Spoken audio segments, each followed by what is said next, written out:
Mhm.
public, the press isn't here, to staff, welcome councillors, could we please stand for Amudi Ake Whakaronga.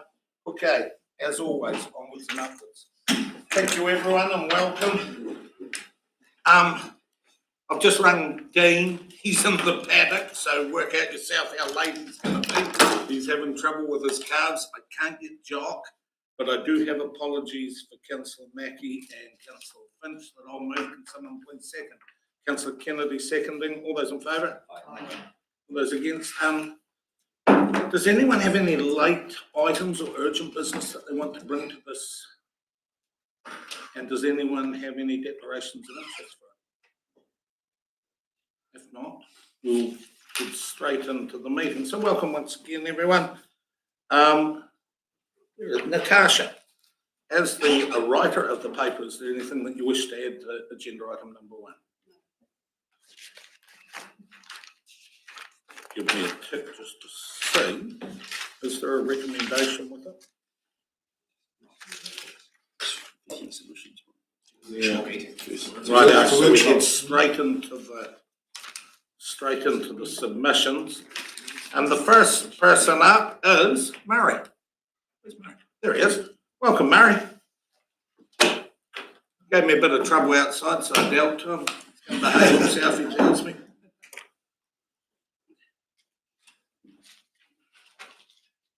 Thanks for the opportunity of coming and speaking this morning. I just had a wee bit of trouble with the submission sheet. If you've read it, you'll see that I have. Maybe I'll clear some of that up today.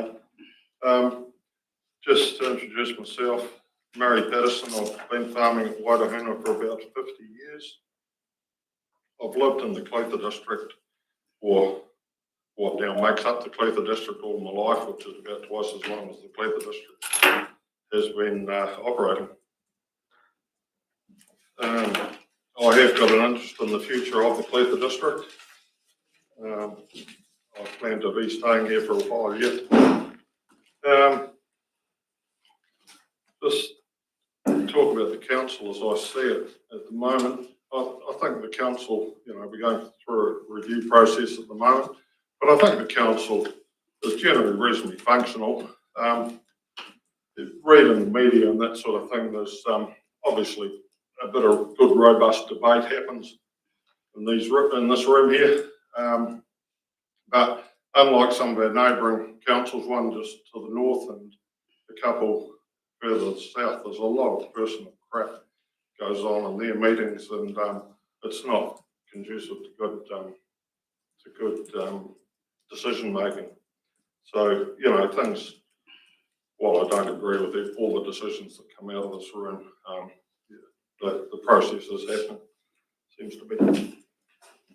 The proposal that's been drawn up, I guess it's you guys, your team, that's drawn the proposal up as we see it. Generally, I think it should work all right. The reducing the number of councillors and having a ward-based system. I do understand that central government puts a lot of pressure on local government and sets things up for local government, gives a wee bit of money and then runs away and leaves you to it. And I think the 3 years that we've had of our previous government broke all sorts of records in that regard. And I can understand that you are facing problems now with having a lot extra workload and looking forward to an election next year, attracting people without a reasonable remuneration for that work that's expected may be difficult. Whether it will attract the right people, and having less people paying them more will get better decisions, time will tell. I think it's probably worth a crack. Community boards, I think possibly some of the people that I recognise in this room have been here for a year or two now, probably remember me talking about this before. Community boards, we've got 2 community boards within the district representing fractionally over 20% of the community. This, the document, the review, says that to get fair representation for the Lawrence Rebecca ward and the, well, it's not going to be wards. The proposal is not for ward-based community boards anyway, but it says that to get fair representation, you need to have the community board. I'm not sure. I've always struggled with why 20% of the community of the district needs community boards and the other 80% don't. I don't get that. But anyway, there's a couple of gentlemen over there sitting there together, and they've been in this room for some time now. We've got John Herbert from, and this is not a personal attack, I'm just using this as an example of 2 fairly solid councillors who've been around the table for a while now. We've got John Herbert from West Otago, and we've got Bruce Graham from Kaitangata, and they've both done a good job over the years. And John, well, it's a sort of almost a generational thing for John, following his father before. The Herbert name's been around for a while. But I don't know why John needs a community board behind him to bring West Otago to this room. Bruce does it, I think. For Kaitangata, it does it quite well. And he can be effective without a community board in the background.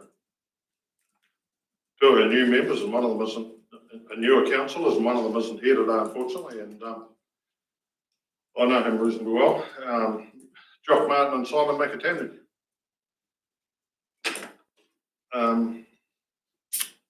Yeah, this argument's not going to stack up too good because Jock's not here, so he can't bring the Lawrence Rebecca ward to the table when he's not here. But Simon is here, and he does bring the Clutha Valley community to the table, and they're pretty quick learners, and they've learnt to do their job. I don't see why Jock needs the back support that Simon gets away without. And there's a lot of other people, most of them around this room, are coming without that community board in the background. There's a cost to it. This whole process is about, I guess, cutting the costs a wee bit and spreading that new remuneration pool to give a fairer rate to those who are doing the work. Part of that pool, there's a bit of a bulge in it, goes to, like we're looking at reducing from 14 councillors to 9. The mayor's on top of that, isn't he? Yep. Right, so we've got 6 elected community board members, plus we've got the councillor representatives who sit on the community boards as well. We've probably got 15 elected members for the community boards that are drawing from that remuneration pool. Now, you're trying to get more money to pay the councillors that do the hard yards around this table. There's money sitting out there that could be put to better use. There's volunteer groups out in the communities that are not bound by red tape and bureaucracy like council organisations and community boards are. They can get on and do work. They can work directly with council, and they do work directly with council. And we've got the Clutha development, which the council have quite an input into. They're good to work with. They can go out into the communities and do the work that the community boards seem to be putting their hands up for now. I just think that volunteer special interest groups have something to offer that could replace that. But anyway, that's my thoughts on that. So if the whole district had community boards, if you felt there was a need for community boards, obviously there's a wee bit of a thing there. Some people think there is a need, and some people think there's not a need, because you've got 20% of the district represented by community boards and 80% not. If we decided to have, you decided that, okay, community boards is the way to go, well, we should have it one way or the other. If we had community boards at the ratio of the Lawrence elected representatives on the community board, we would have 90 community board members within the Clutha district, 1 per 200. It would actually be about 92. At the West Otago rate, it would be about half that, 45, 46. If we went 1 community board for each ward that we have now, or that the proposal was recommended, we would have 48 community board members. That wouldn't leave much in the pool for the councillors who are doing the work. If the council sees that this 20% need to have community boards to get fair representation, why does the 20% have to put that money in to pay their representatives? Why doesn't it come from district-wide? Because we're not getting a fair crack. I think we are anyway, but why is that not district-wide? It just comes in, and you'll know where it comes from, that it's ward-based. Right, chopping the wards up for the community boards, it doesn't make good sense to me. You've got a ward, or you're on the community board, you are not. You're on the community board, you are not. I'm not sure about that one. Okay. An advocacy group for the ratepayers, the community board. That's an interesting one. I guess rates is one of the big things community board members. Rates is one of the big things ratepayers look at, and I know that this council spent a couple of days deliberating over the rates for this year that we're now in. And I understand from reading the newspapers that the increase in rates was dropped down to 14%, which is good. That was a good amount of work. In the Lawrence Tuakapeka community, we've got an advocacy group. I'm not sure whether they're working for our rates or not. But when I went to my mailbox and got my rates, we had a 45% increase. 45% increase in our rates. So I'm not sure whether that advocacy group is working or not. Do you think it is? I don't know.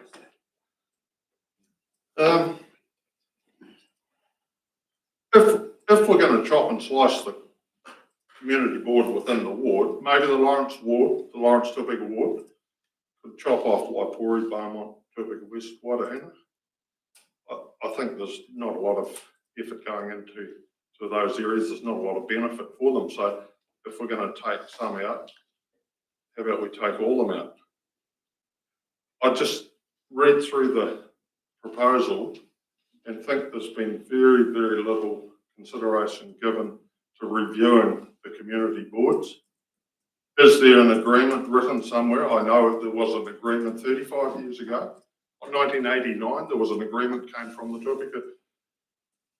Tuakapeka County, or although it had combined with Lawrence, I'm not sure what they called themselves, when it came and there was to be the community boards. And I could understand that because their community interest was quite removed from Balclutha, but things have changed. 35 years, things have changed. I mean, we weren't riding horses to meetings in those days, but, meetings are a lot easier now. And communication, think what it was in 1989. I mean, if you had a computer, it wouldn't fit in this room probably. Things have changed. And I think that the representation with community boards should be looked at. We should see ourselves as one district only, not chop, chop, chop. little districts.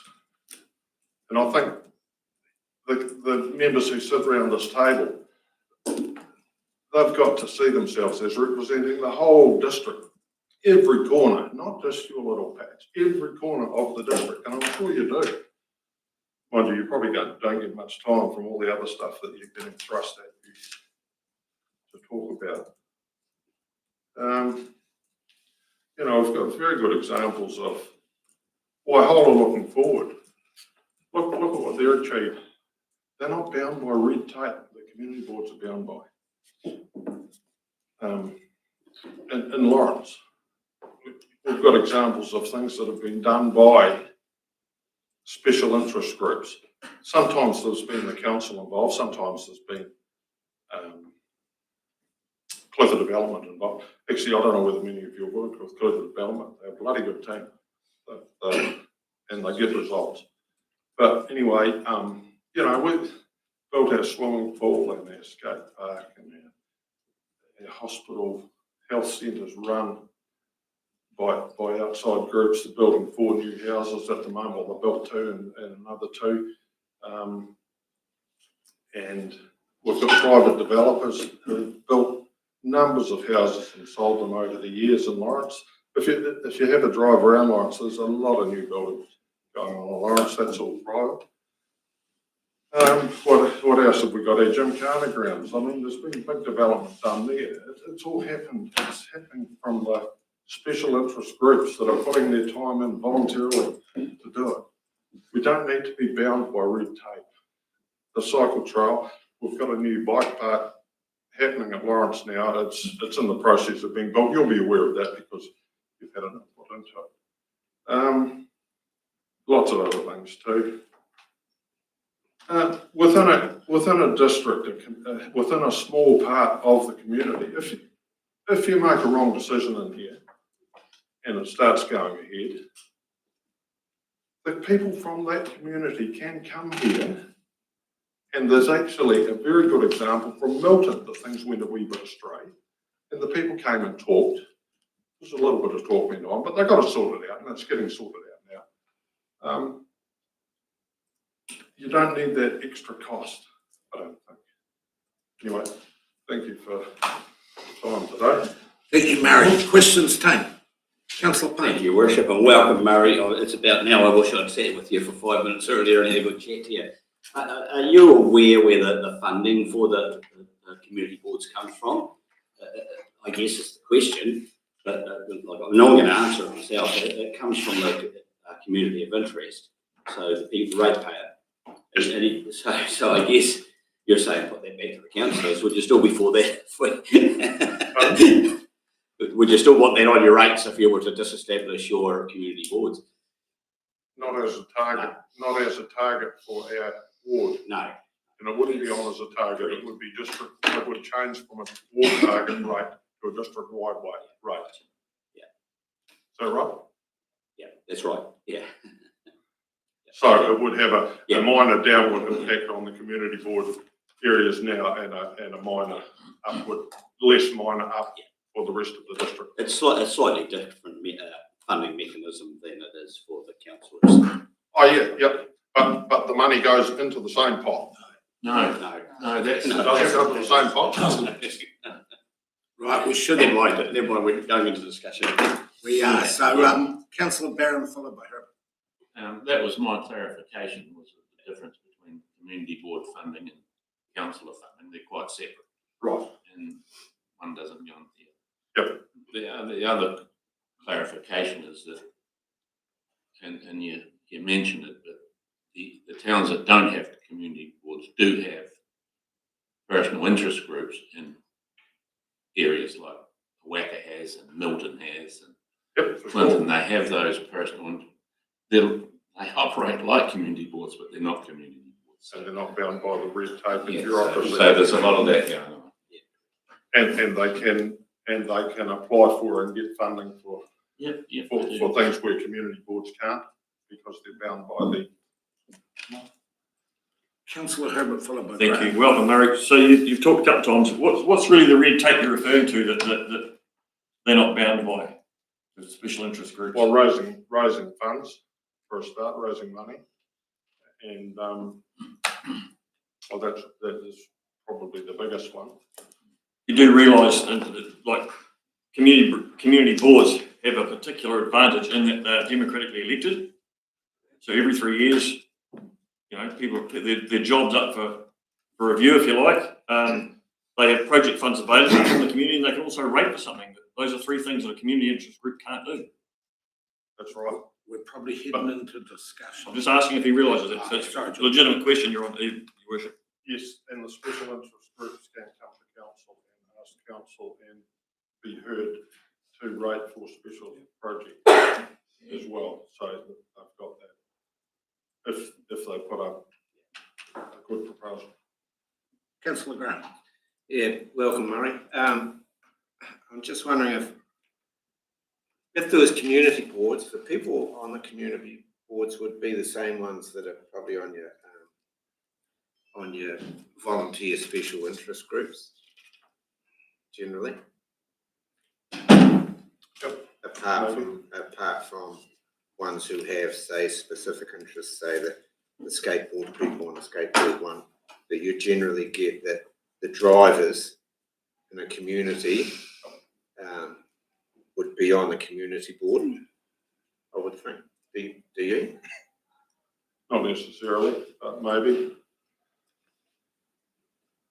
Yeah. Okay, team. Any further questions? If not, Murray, thank you for, as always, you always come and you speak your mind. One thing, I do want to thank you. I've been waddling the cycle trail, not riding it, and I know the input that you put in, and I'm really enjoying it, so I have to acknowledge that here. So thank you for that, and appreciate your input. Right, thank you. We're off to a flying start, team. I gave Natasha one job and she didn't hit the start button on the timer, which has obliterated it for everyone else, I know, but that's just how it is. Linda and Cecil, welcome, team. So for councillors that don't know, both Linda and Cecil are community board members for West Otago. Don't know what they could be here to speak about. But welcome, team. Good to see you over on the sunny side of the mountain.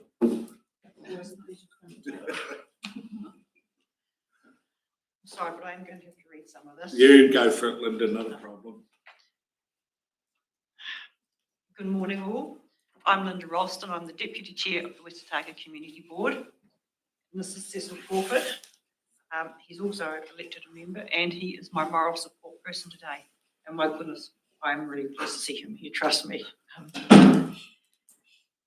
We are speaking on behalf of the West Otago Community Board submission today. Just on a side note, I would also like to mention that Cecil has 2 daughter representatives on our youth council, and I think this is a pretty jolly good family contribution to the Perth District Council. So thank you, family.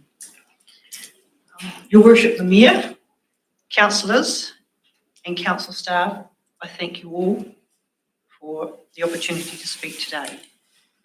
Our chairperson, Barbara Hanna, couldn't be here to speak and she sends her apologies. You've all read our submissions, and I'm going to comment very briefly on a couple of points we have made. With reference to the proposed councillor numbers, we are quite happy with the status quo. We would not recommend and not in favour of reduced councillor numbers. All our elected councillors, they work really hard for the wards. If the number of councillors were to be reduced, would this not increase your workload? You already put in huge hours at council meetings. You just don't come to a council meeting, your job's done. It's all the reading, everything you do. And that is so much appreciated.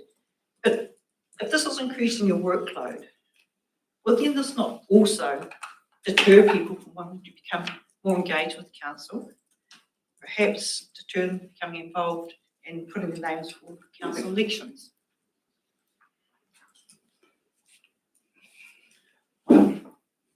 As board members, we also agree with the arrangements of keeping community boards. Community boards are really important. We are elected to represent the ratepayers of our wards. We listen to them, their ideas, and address any issues that arise. The Clutha District Council, an area covers a really, really large area, and people feel more comfortable discussing their concerns with the local they know. Just as elected members, we build connections with our locals.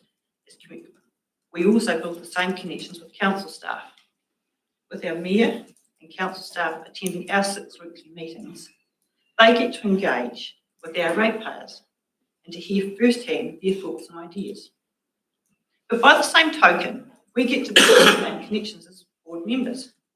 By engaging with council staff members, this enables us to gain a greater understanding of how council operates and their decision-making processes.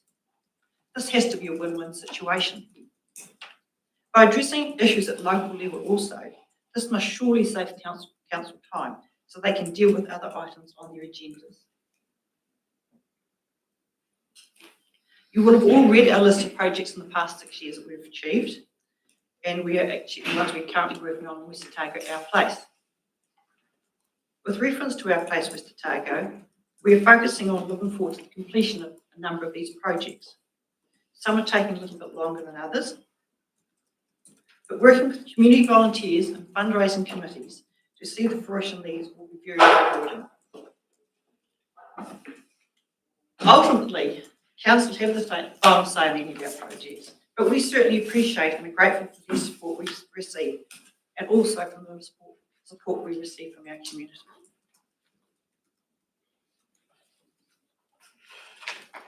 It is a privilege to represent our community, and we feel it is certainly in the best interest to continue the representation. Thank you. Thank you, Linda. Questions, Tony and Cecil? Councillor Barron. Thank you for that. Can you tell me what remuneration a community board member receives for being on a community board? No, I can't really, because I don't look at it as a way of, Not much. yeah, 3,400. it's not much. We don't look at it as remuneration. We're doing it as part of a member. I do know we're rated as a community board on our rates as community. As a community, we are rated for a community board, and that's about $72 a year. Is it right that the chair gets about 6 and the Yeah. community board get about 3? Roughly. Somewhere around there. Yeah. Further questions, Tony? Councillor Payne. Thank you, Your Worship. Look, I'm just picking up on a point that Murray's just given us just before. Do you think it's fair that only 20% of our district are represented by community boards? This is part of our representation review, and this is what we're trying to nut out. I look at it as more a point. As community board in West Otago, we're rated for it, so we pay all our own costs. So it's not costing the wider council anything, is it? So it's working for us. And if it works for us, then that must be benefit for us. I can't comment on whether your ratios of what you have or what's right or what's wrong, but sometimes they work really well, and it's working really well for West Otago. Thanks, Linda. Further questions, Tony? Councillor Volwell. Thanks, Cecil. What other community groups are there in West Otago? Goodness gracious, we've got lots of community groups like most of the areas. We've got our committees for our community centres, 2 community centres. We've got them. We've got our health trust committees. We've got with our West Otago, our place, we've got our fundraising committees, we've got our playground group, we've got committees for Main Street upgrades. Oh goodness. Yeah. Just numerous really. I couldn't. 2 promotions. 2 promotions, they. So there's a number of. Oh, there is. We do have a number of them. We all have our own areas of interest, like our committee for our West Otago Community Centre.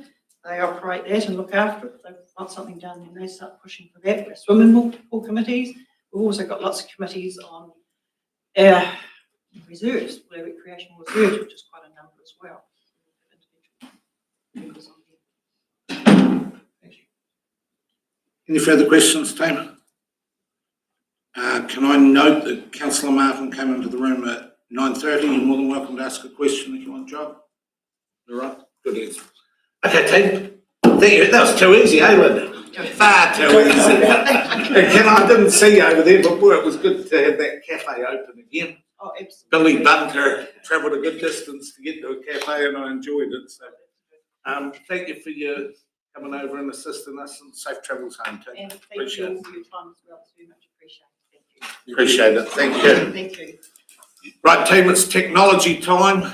Not Councillor Wetherell, Colin Wetherell is online. Are we able to get them on? Honorary Colin. Can we get Colin on more than one screen, or is that Sorry, no, that one's on its own, that screen, it just. That's okay. Yeah, Can't so do it. it goes through that one. So welcome, Colin. Good to see you. Looking forward to hearing what you have to say. The floor's yours. Thank you, Your Worship and Councillor. I'll be very brief, but I feel a bit of an interloper because my expression of interest comes from the fact that my family or my wife's family have owned the crib in Torrey House for 70 odd years. And it's one of the oldest buildings in that space. So we're our heart and soul's in Torrey House, and there's no question about that. We spend a lot of time there. So my comments come from a reasonable amount of experience. I had 40 years around community boards in Dunedin City and 15 or 16 years on the City Council. I continue to do a number of roles, district licensing and do some resort management. And I have the privilege of doing some assignments for the council. So my heart is with the council, and I thank you for the opportunity. All I want to ensure is that the new system that you come to ensures fairness and availability of councillors to represent the unique and special parts of which is Clutha District. You're a special council, you're a big council with a lot of challenges, and I accept that, but you're a council that's working very hard on that. My comment very briefly, community boards, I certainly support the status quo that you have now and go from there. I want to highlight the important changes that I sense is happening in local government, particularly as councils become more governance driven and you work with your team through your chief executive and his team. I have huge respect for the staff of council and all councils, but in your council in particular, because you get on with it and you do it. What I want to make sure, sir, is that the council retains sufficient representation to hold that blend between the community, residents of Clutha, and the needs of the council going forward. So I've indicated in my brief submission that I certainly accept that 14 down a little bit is fine. Don't go too low. You know, certainly 7 is not workable, I would think, in a governance structure. Maybe 8 or 9, whatever you decide. Certainly support the mayor at large, of course, and the retention of wards as appropriate to ensure that the residents and the folk of Clutha get the opportunity to be represented around the table as you are today. Maybe slightly less in numbers, but the critical importance, in my view, is the mix and match of community, experience in your community, and then the connection to the council. So I don't support outright full-time councillors unless you're in a unique position to be able to do that. A mix and blend. Rewarding of councillors is something that you have a pool of money to share and do, so that's fine. It must be adequate. It must make and encourage people to be willing to be part of it, because we need over the next period of time to continue to recruit new representatives in whatever way that may be, by election of course, and bring them to the table as we mix and blend the strengths of the region. So that's all I want to do. I want to thank the council. I think your process has been excellent. I've followed it all the way through, and thank you for the opportunity to make comment today. Thank you for that, Colin. Questions, please. You've hit them too hard, Colin. No, Councillor Payne. Thank you, Worship, and welcome, Colin. Look, you were very diplomatic. You never gave us a number that you thought might be appropriate. You demonstrated a flexibility, and you demonstrated that 7 wouldn't be enough. Have you got a number in mind? Have you done the research on that? Yeah, it's about, local government has this unique need to have a balance in what is represented by an equal number or relatively equal number. So I looked at the number of the residents of Clutha. I looked at, should you have an election at large without ward boundaries? I've put a bit of time into that, but I came back to, as I've said, yes. So nine plus the mayor, who's worshipped the mayor at the moment. That would be great. I've experienced a couple of boards that I've been involved in, and 7 is a bit light. Unfortunately, in this day and age, with demands on people and their lives and health, you're not always going to get 100% attendance. But you know, so 9 is probably a good number in my mind. But I'm not going to hand you out to dry whatever your final decision is. I've been involved in Dunedin City when it came down from 19 to 14, and I'm not going to dwell on Dunedin because this is not Dunedin we're talking about. But you know, those changes need to have sufficient councillors to handle the roles within the demands of local government today. Thank you, Colin. Councillor Herbert. Thank you. Mine's a quick question, Colin. If we hypothetically have 9 councillors and a mayor, we've got 10. In your experience in local government, which is vast, do you see it being problematic having an even number? No, sorry, my apologies. No, I don't.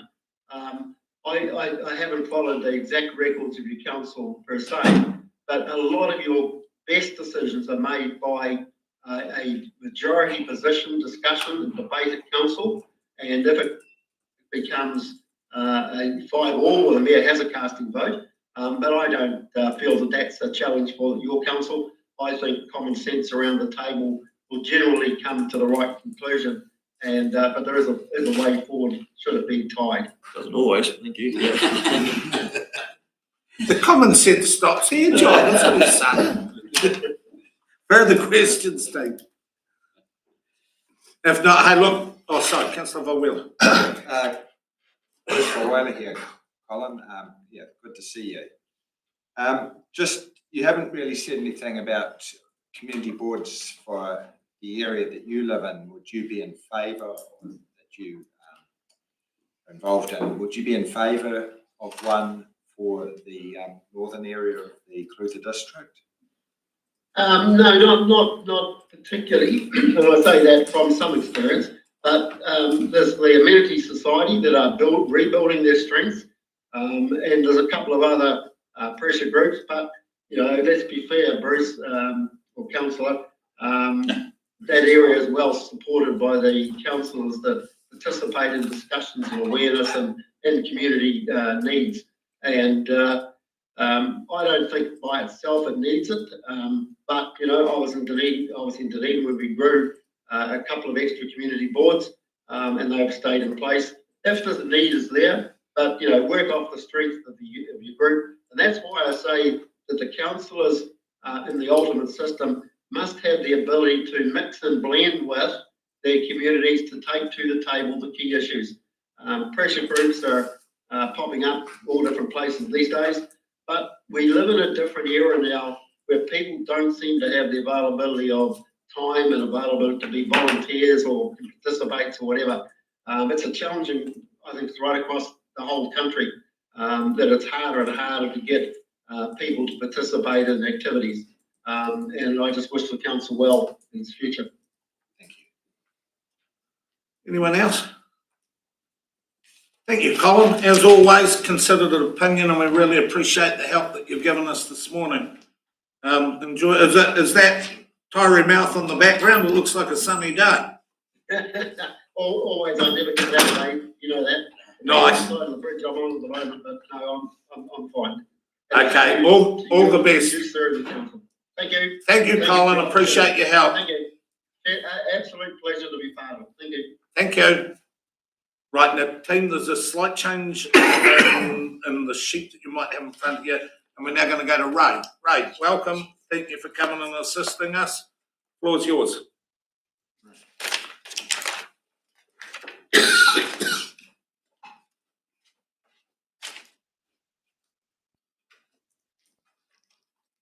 Okay, thank you for having me, people. As most of you know, my name's Ray Powell. I come from the Milton district, the Bruce ward, and I've lived there all my life and worked right throughout this area. I agree with the initial proposal to change the ward boundaries and reduce the number of councillors in principle. However, I do think robust debate would need to take place. I do agree with some of the previous statements that 7 would be too low. I think 14 is too high for the number of councillors. It's just too much stuff going round and round and round and round. And I think better decisions made with less people on the table. Just an example, most company boards in New Zealand, even though you can't compare a district council to a company board, most company boards in New Zealand have 4 to 6 board members. There's a reason for that.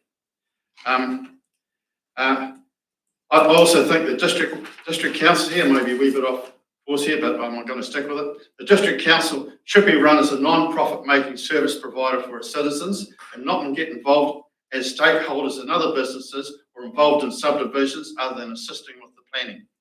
You should be here to assist with the planning and let private enterprise get on with it.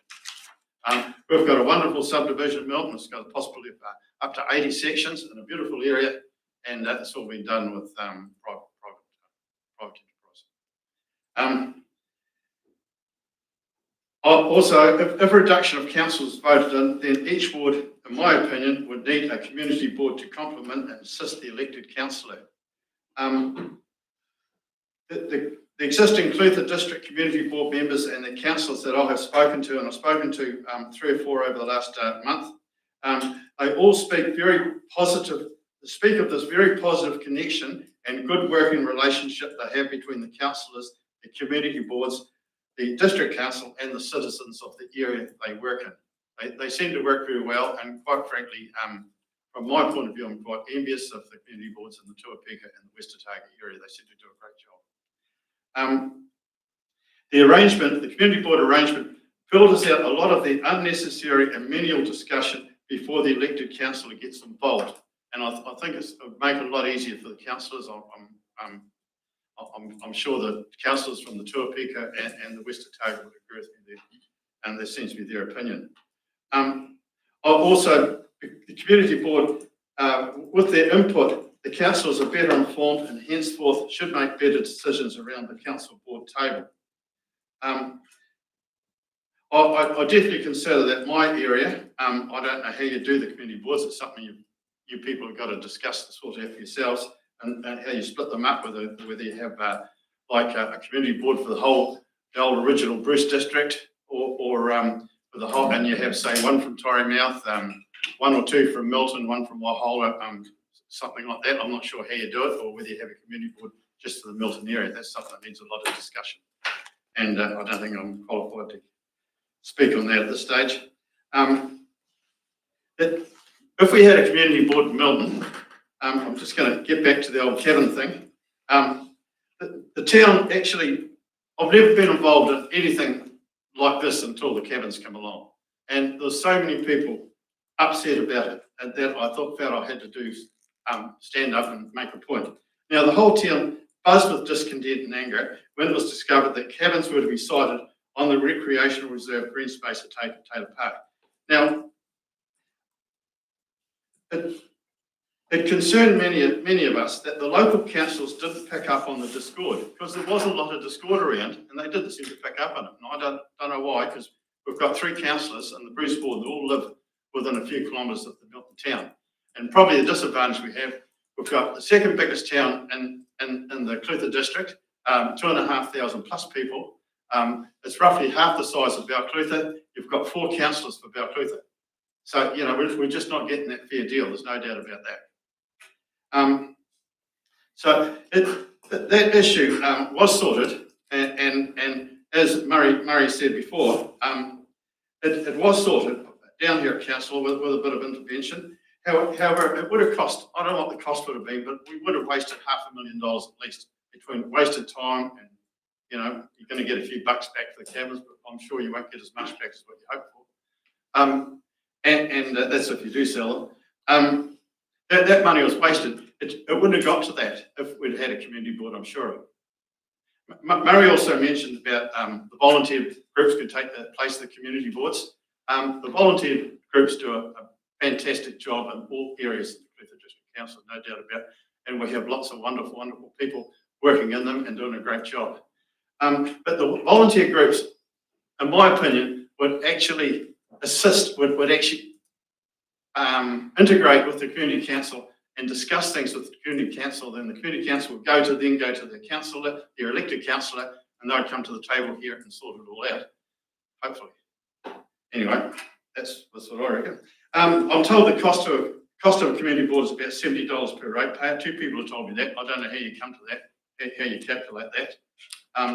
But anyway, that's basically my little story here. So I'm in favour of community boards. I look at the success the Tuapeka one's got. I know Murray is saying he sort of thinks the volunteer groups could take their place. Maybe he's right, but I think that the success of the Tuapeka and West Otago area is because of their community boards, I feel, and their volunteer groups working together. The only other thing is further down on the list was I had about happy with the names of the districts. I'm a South Pacific Islander of European descent, so I consider myself from a New Zealander or Aotearoa. I've never been to Europe, so I don't know how I can be called a European. I think the Bruce district should be renamed the Tokamura district or something like that. I firmly believe in keeping the original names with the areas. I'm totally in favour of that. And that's about all. If an area, if you have a town, for example, that was established and wasn't on a previous settlement site, such as an existing power site or something like that, then it can continue with its European name or whatever name it is. But if it's been positioned on an original site that has a Maori name, heritage name, it should be changed. I'm quite strong about that. Anyway, that's me. My little statement. Any questions? Questions, team. Councillor Graham, followed by Pine. Yeah, thank you, Ray. It has been stated that the present representation doesn't give the proper demographics. You know?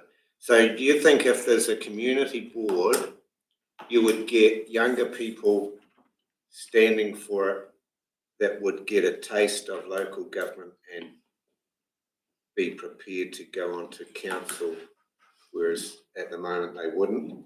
And if they did, they would probably go on to council,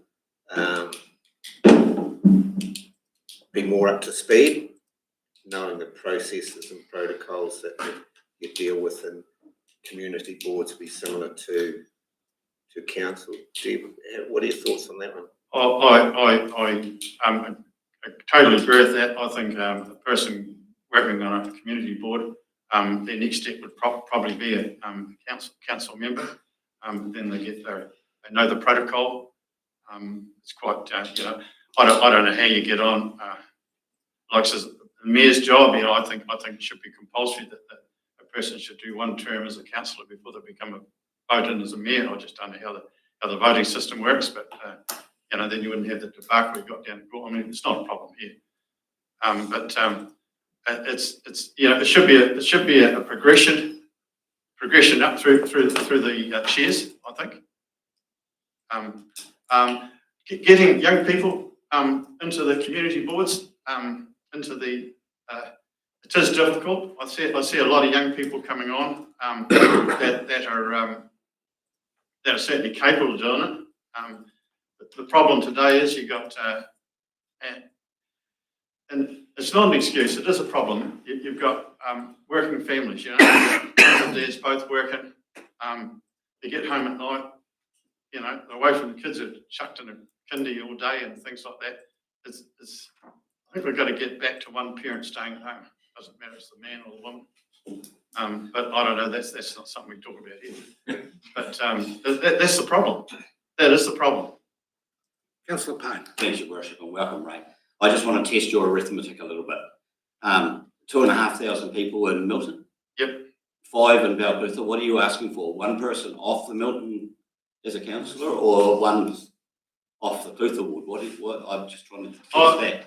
I don't know. I think there's something that's going to be debated. I think on that proposal, which I haven't got here, I think it was two councillors for Balbutha, one from Milton. That way you'd have a councillor in town. Like we don't have a councillor that lives in town. we have 3 councillors that live within throwing distance of Milton, but out in front, Bruce is probably the furthest away, just up the mountain there. No, I think that establishes that. And I have one other question, if I can. Just, you're in favour of community boards. Have you got the feeling for the community? Yeah, I think I have. I've discussed it with a few people, and yeah, I'm pretty sure I've got the feeling of the community. I think most people in Milton feel they've been left behind a bit. You know, we've got some very good volunteer groups there. Yeah, it's a problem we have in Milton. Is like when I come down here today, it's the same. It takes me the same time. I live about a kilometre north of Milton, roughly. It takes me the same distance to come from my place to this council building here, what it does to go to Dunedin. So most people in Milton go to Dunedin because that's where you got everything, you know. You know, you built this big $30 million hall down here. It's only for people from this area. Yeah, sorry. But that is the problem. We think Dunedin, we don't think Balclutha because that's where we go. And because we've got the big shops and yucky-tucky and all the stuff that goes with it, you know. They go a bit of shopping in town, they go through to town, chuck the kids in the car, go to town, pull up the crate of chicken, do the shopping, buy the new sofa and come back to Milton, you know. And that's because it's just a distance thing. We just straight road. Thank you. Further questions, Tony? I've got one, Ray, just you reiterated it today. It's got I agree in principle, however, serious discussion needs to take place. And it just worries me because similar to Taylor Park Huts, where we had the serious discussion, exhaustive discussion around here, today is the serious discussion. You are aware of that. There is no tomorrow serious discussion. Yep. And consequently, the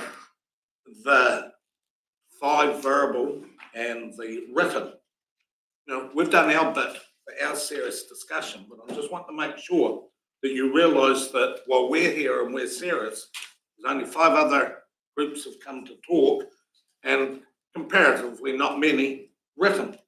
This is the process. We've done our part and I just want to make sure that you realise that this is your part. Yeah, well, thank you for that. I understood that we put our submissions in and you people decided what the numbers were going to be on the number of councillors and the things. So the serious discussion does take. If I said nine councillors and you people had been serious discussion and said we're going to have 10, well, you're doing the serious. You're making the final figure. Yeah, but it was you're stating that the serious discussion needs to be had with the community. Right. This is the serious discussion. Yeah, I totally agree with you. Getting communities involved. A lot of people are very interested. A lot of people think there's too many councillors down here. And I think most of you guys agree with me. You ladies and men agree with me. It's just how do we note to that? It doesn't matter anyway. But yeah, you get too big a board, you don't get enough progress. You know, it's too much to and fro. Further questions, Tane? Councillor Catherine. Oh, thanks, Ray, for coming along. Just want to help him out. He's obviously working with some numbers here. Just so you're aware that the status quo that we're currently under, we've ended up with 14 councillors. It ends up being an average per how many constituents sit inside those wards. Yep. So your total ward for your Bruce ward currently sits at 4,720. And that's why you ended up with 3. In the count that you've actually got from Balclutha ward is 5,220. Yeah. So your ratio that you currently got is one councillor per 1,573. Yeah. So when you end up having that Milton, is what we've been put the submission out on, Milton has 1 councillor for the actual Milton Township. Yes. And then at large, Bruce becomes at large. So Balclutha ends up having 2. Yep. The whole of it's a ratio. It's a ratio per constituents. Yeah. And it has to be a plus or minus 10%. This is why this juggle is happening. Yeah. No, I understand that, but I didn't realise it was hard and fast. I thought it was still negotiable. Otherwise, what are we doing? Now, what you've submitted on is a proposal that you've seen in front of you, which was taking it down to 9 plus the new. Yeah, with no variations. Yeah, and the current's 14. Right.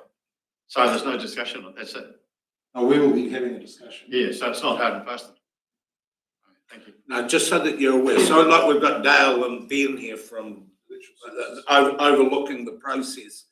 No matter if we had 9, 10, 11, no matter what, the distribution, the boundaries have to be plus or minus 10%. Right. We can't have it that one's got 1,000 more than everyone else. So the guys are checking on us, and that's the legal restraints that we're working under. Yeah, I understand. So it's absolutely inconceivable that we would ever have a disproportionate amount of councillors here to there. Dale would clip us around the ears before we even got started if we tried one of those carry on. Well, And one last note on that, the current status quo with the census numbers we've had to use for the review, we had to move our boundaries if we were retaining a 14 anyway, which didn't work, and that's why we're then we're looking at these other avenues. That's how we've got to this point. Yeah, it's the disproportionate growth predominantly around Waihola that's triggered that area outside the 10%. And that was one of the catalysts that changed that. But then we're heading off into discussion. Yeah. Questions taken? If not, thank you very much, Ray. Appreciate your input. Done. Okay, hey, what I'm going to do, team, and you may, so I'll explain why. Thank you. Dean's all hell's broken loose on the calf paddock. He's hauling to get here as quick as he can. We're about to sort of enter a second stage, so let's have a cup of coffee and call it now, in the hope that he gets back in for the written submissions. One speaker missing, Your Worship. Yes, we have, and I've just checked, and they at present they don't want to speak. So I have to do a resolution, please. The council receives verbal submissions to the Clutha District Council 2024 representation review. I'll move it. Can someone second that, please, Councillor Payne? All those in favour? All those against. So that's just receiving them. Thank you for that, team. Like we'll give them a quarter of an hour, and I'll so if we can come back in at 15:15, and I'll try and see how far away it is.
Councillors, you'll remember Dale and Ben.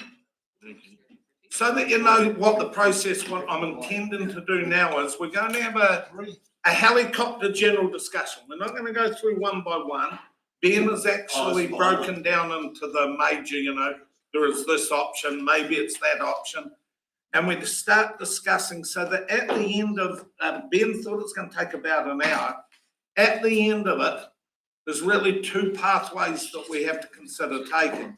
That we've talked ourselves into a position that we keep with the new status quo, or whether we're going to suggest to them that we go out with an alternative.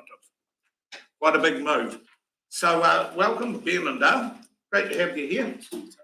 I hope we passed muster this morning under inspection. All good. But good to have you here, and the floor is yours. Looking forward to what you have to say. Got a toe. Oh, sorry. We're just checking. Are we recording? We are recording, team.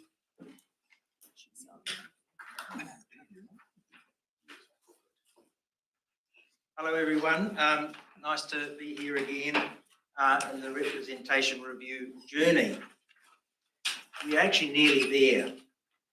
And the main objective for today is to agree on a final proposal following the release of our initial proposal and receiving of public submissions. A decision on the final proposal is scheduled for Council's meeting on the 23rd of October. So I'm going to hand it over to Ben to walk through a PowerPoint presentation that has been extracted from the submissions and summarise them so we can walk councillors through or elected members through to land on a specific position. So over to you. Very good.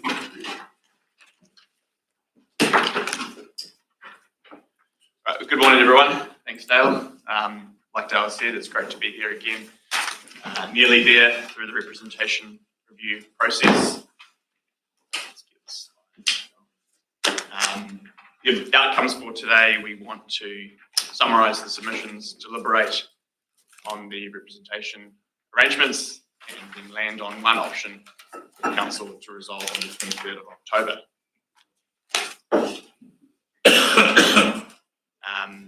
Bit of background, three parts of the review: the electoral system, mowing rules, and now onto the representation review.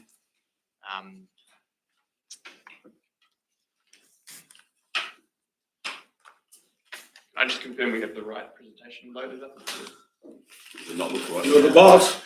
If it doesn't look right. Doesn't it's look right. not. Yeah. Is that the previous one? Yeah, Sorry. It might be the previous workshops. this one. We've got it from. If you've got it in front of you, it's fine. Yeah. Okay, great. Live stream. We lost two. Is anyone there? Yes, confirm that it's We to me. do record it as a, have it available. So we'll get it right. Well, I'll just read from the presentation and Just give follow us it through. a minute. Okay.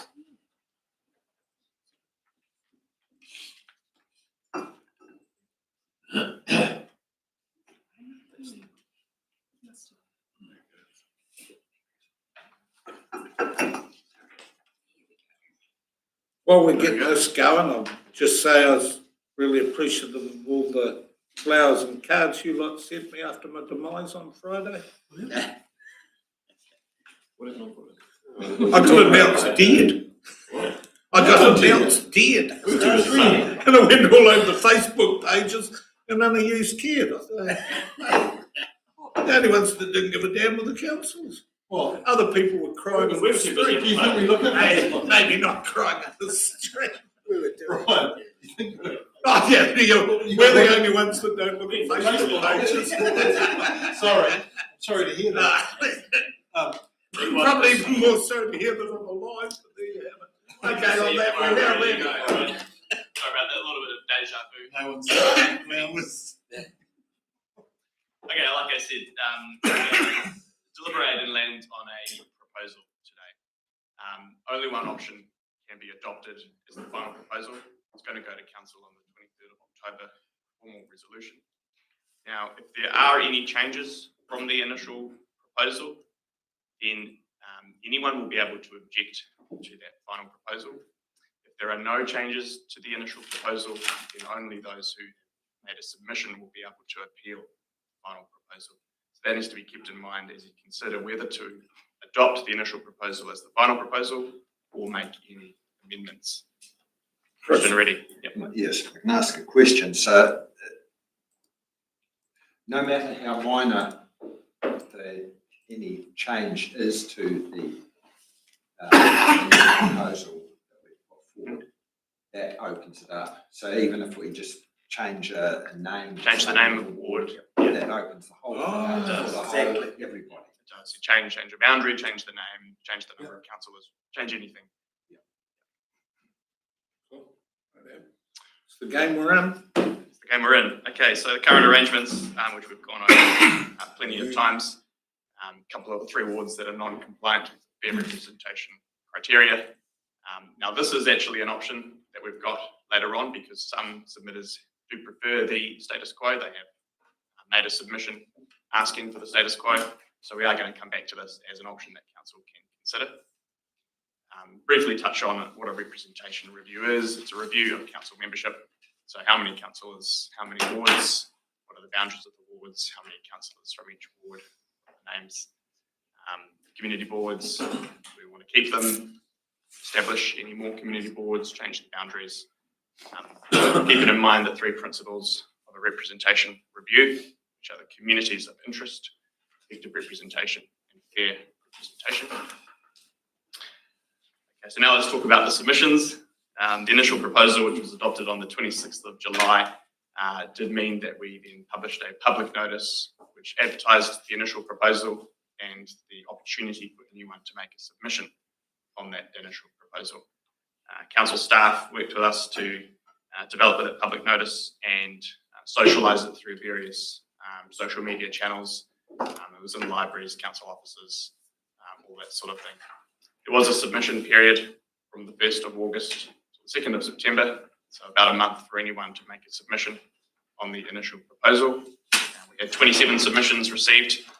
Some of them spoke earlier today. We will take these submissions as read, but I'll summarise them for you here. So submitters answered some of the questions more frequently than others. The main question there being, do you agree with the initial proposal? And it's relatively split. 12 said yes and 11 said no.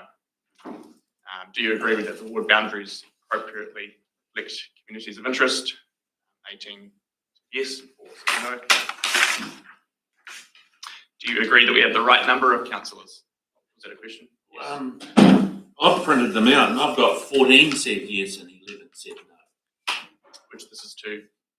To that top question, you got 12. I've got 14 here that yes. Oh, okay. It could be a different way of analysing them. Sure. And 11, I've got 11 no's and 14 yeses. Kevin, was that to the overall, because some said no, but only because of the community board, or no, was that no because I don't like the council numbers? No, do you agree with the initial proposal?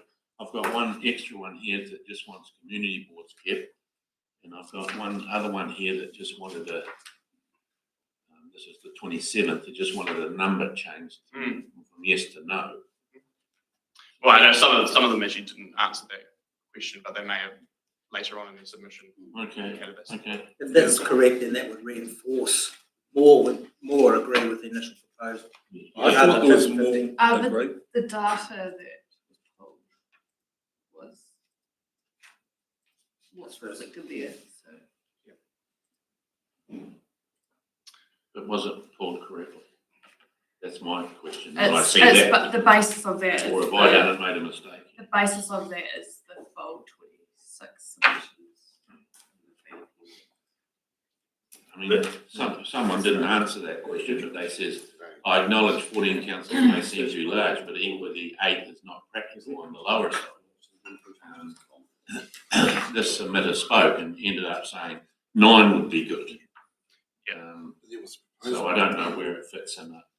Yeah, it's not always clear whether or not someone supports every part of the proposal or just some part of it. Councillor Grant.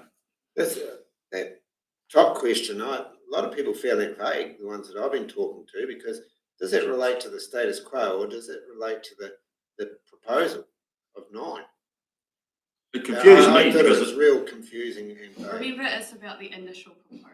So they were asked the questions in relation to the initial proposal. Which was And, not. and that was Which is noted nine. that there was confusion in the responses because you can tell by the But it's almost in complete contrast to the first question. If you go back to the first question, do you agree with the initial proposal? It's 50-50. The biggest change in that proposal is the number of councillors. Then when we ask that question, it goes to like 80-20. That's I because, can't correlate those two questions to me are almost the same thing and they're vastly different answers. no, because some of them said no, because I want changes to the community board, and others said no, because I want changes to the council numbers. If you take them apart, I can see how it's done. Yeah, I think, I can see where you, I was the same, John, when I was reading through the notes, but I think Natasha actually picked it up in your report. There's actually is a confusion of that particular question, not realising it's, you're answering that on this, or most of it ended up being about a 50-50 split. 50% of the people were happy with where we're at currently, which would be the 14 number, and it's 50% were happy with where we were heading and what they submitted on, but they were interpreting it incorrectly, and you ended up with this answer here saying 23 and 4. But I understood it, like, because when you read the rest of their submission, you knew that they were actually happy with a 9 number, right? And then you knew that half the people were happy with a 14 number, but that particular question confused people, and you picked up on it. So you're saying that top question alludes to the proposal, not the status quo. Yes, because you're consulting on the initial proposal. But the way that reads, do you agree that we have been passed, we have at currently the right amount of council? Yeah. I think people read that and said, that means 14, that means status quo. Correct. Do we have the right amount of councillors? Unfortunately, we're only surmising though, aren't we? So, Well, that's just English though. Do we have, which is what we've got now? it's part of that amalgam of what we've taken in on the subject, talking to people and everything, and I take your point, but this is only one component of what we're making our decision on, so you gotta fill the waters. It's a fairly big one. Yeah, it is. I feel confident that the way when I've read the submissions, and then from what I've heard today, I still come back to it's pretty 50-50. That's the resolution I've come to. There's not a big sway to one a yes, and there's not a big sway to no. I It's thought really it might have been a nudge in favour. to the new proposal. Yeah. Yeah. 14-11. Close. Yeah. But will it be in? All right, well, yeah, the next question is, do you agree with the proposed names of the wards? There you go, 82, 17. And do you agree with keeping the same arrangements for community boards, generally advantage to those in favour, 72 to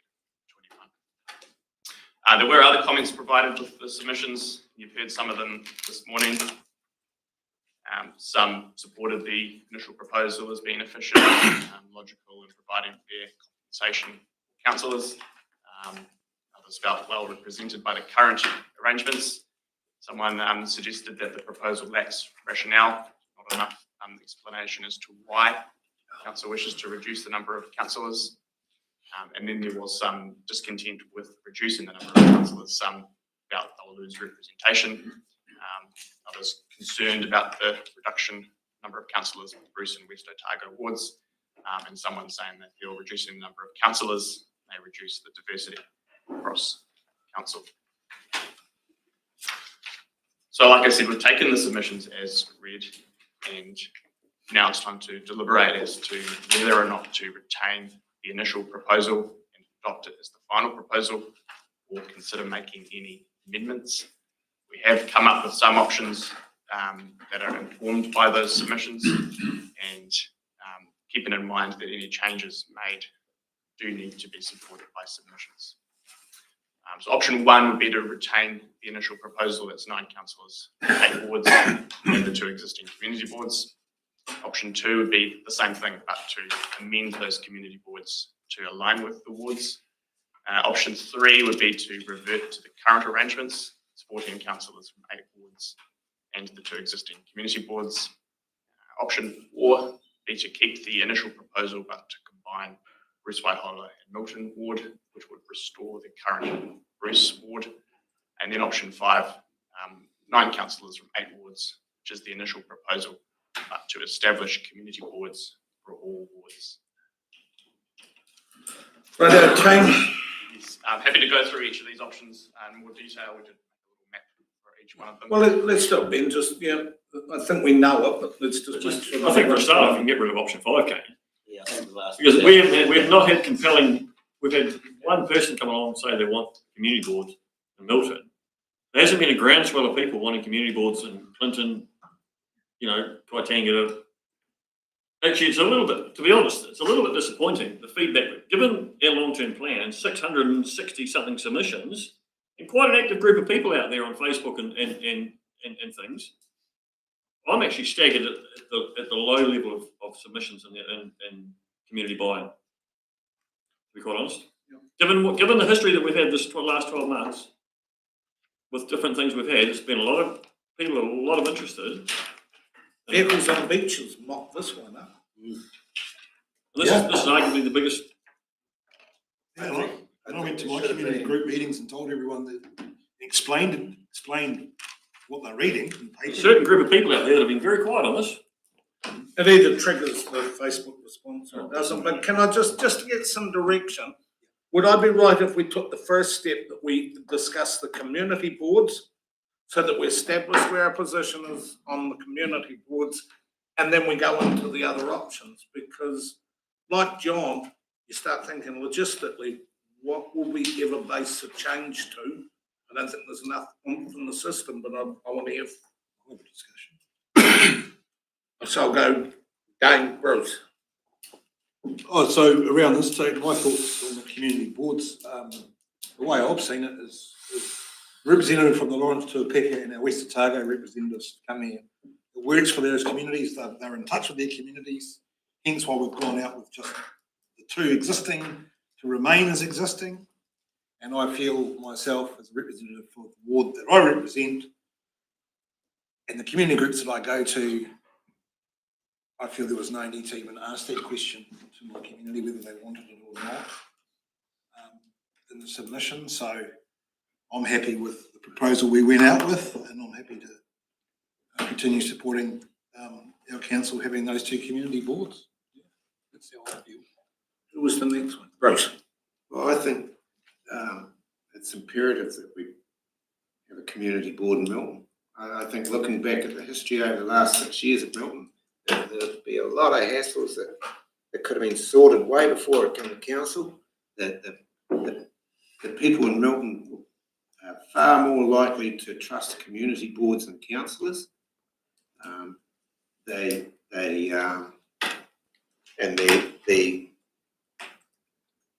councillors, and it's been shown in the West Otago and Lawrence that the councillors come from West Otago and Lawrence come here up to pace far quicker than the other areas. So I think everybody would win if there was a community board in Milton. Councillor Pine. Thanks, Your Worship. Probably a question for Ben or Dale, because this interests me to find out what the options are if we decide on one of these. Can a district opt into a community board at any time, or have we got to wait for a representation review, another full round before that can happen? Representation review. Okay, so that's a significant part of the decision making today. And we can't do it again for 3 years? Minimum of 3, maximum of 6.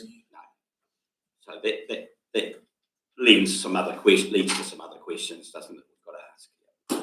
You want to ask them? Well, look, there obviously are some districts, perhaps that are interested. Are we making a decision? I suppose we've got to October, haven't we? Yeah. No. Well, we'll ask. We got today. Yeah. Yes. Today. We don't do it today. Yeah. I mean, we need to know whether other districts want to come into the community boards. Simple as that. Kevin, followed by Dane. My leaning is towards a community board for Balclutha. of the 2 years I've been on the council, there's 4 elected members, and we've never met in those 2 years. We've never got together. We've never asked ratepayers to come and join us for a meeting. We haven't. It's always been individuals who come to see us and say something to us. This week, the last meeting, I've had people come going about cemeteries. I've had people come going about warehouse car parks and drainage things. But if we want to increase the activities or the entrance of the bridge or pedestrian crossing over the main road in Rosebank here, where everyone goes to get to the swimming pool and the bike park and the pool, we've never had a discussion about that as a group of elected members, and yet they come up. And I think a community board in Barcluga with 2, what would we go down to? 2 councillors would be a good step. Okay, so obviously we're going to have a pretty good discussion about community boards, which obviously creates a rating impact. So what is that impact work out about at the moment? What is it? We're talking West Otago. What's that costing a So there's 2 components to it, Dane. There's the community boards here, the 3,000 to 6,000, but also West Otago gets about 15,000. No, hold on. Lawrence gets 15,000 to use around the community. So you'd have your remuneration plus the seed funding, whereas you only have remuneration, don't you? No, the whole pool of money comes in, and then you've got your remuneration, you've got your share of overhead expenses, which is the council, and then what drops out the bottom is your project funds. What's left over. So you do get project funds as well? Yes. That's what I'm saying. There's 3. I'll let you carry on. Yeah, no, so the piece I'm trying to get to, as an example, is I'm asking a West Otago resident comes up as your community, comes up as your West Otago rate. $86. Hey? $86. $86. And Lawrence, what do you? They're at double. It was in a report. Yes. Sorry, just to confirm through you, Your Worship, there's other things that are funded through that are not just community board things as well. So there's things that are rated over that ward that are rated through that same rating mechanism. So it's not just the community board rate. But as John said, there is the remuneration component that then qualifies and takes them out of your remuneration pool. Then there's those other things that community's decided they want to fund that way, whether it's project funds or whatever else. Which the council, just to clarify this, the councillors don't draw on that remuneration. I understand that. We go to the meetings and we don't get paid for it as such. It's just part of our role as councillors. I'm totally aware of that. I'm just sort of getting a ballpark figure. I see the benefits. I understand the benefits of it. It's a cost to those benefits. Which they're happy to pay. Yeah, correct. I actually don't support any more community boards. Through the submission process, 1 person came for Milton in support, and other than that, we've had no support for more community boards. It's an increase on people's rates to have a community board. There has not been enough consultation for us to go out now and say we're going to have community boards across the district. This conversation should have been held before we went out for public consultation. This is, I believe, way too late to be having this discussion, and I think we should be sticking with the status quo. Yes, councillor. While this is going, I just wanted to make a point of clarification to Ben and Dale that any decisions around what community boards or new community boards that go out from now have to be in relation to the submissions you've heard. So We can't have something new. you can't have like a belt. Yeah, what I'm saying is like the That's idea of basically what I'm saying. Yeah, That is the idea of basically it. what I'm saying.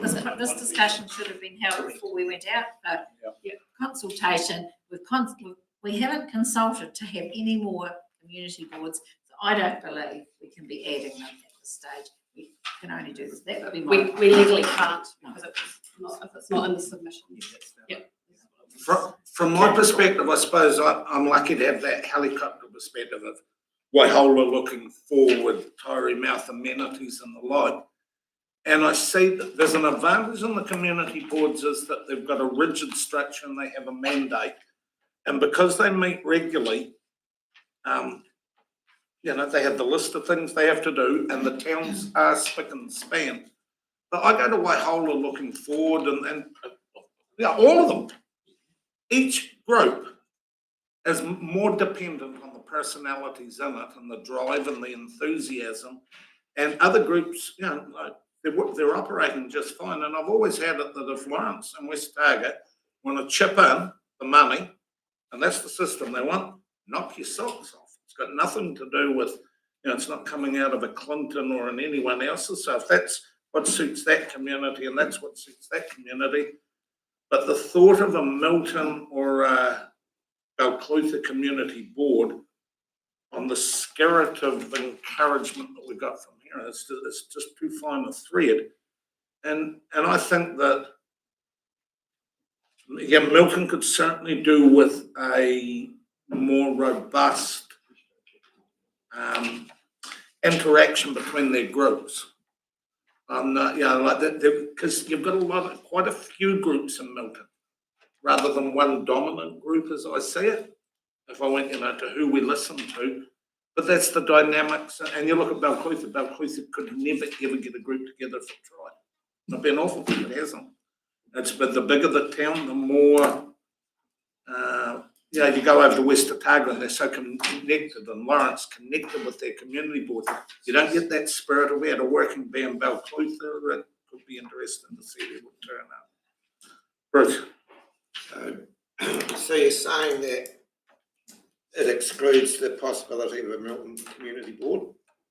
Yeah. Yes. Even though it would, what was the point of Ray even making a submission? Well, we've got a submission, but it actually hasn't been, the point that was raised earlier, hasn't actually been widely canvassed out there in our initial proposal. There was more people in favour of a Milton Community Board than against.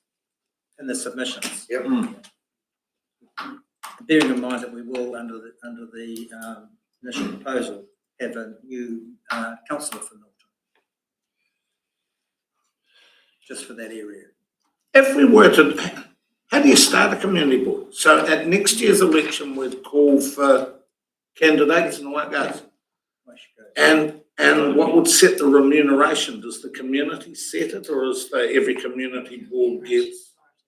Remuneration authority. The remuneration authority does that. Could the community say, and we want to give them 100,000 or 20,000? Can they decide what the working capital is, or is that also the remuneration authority?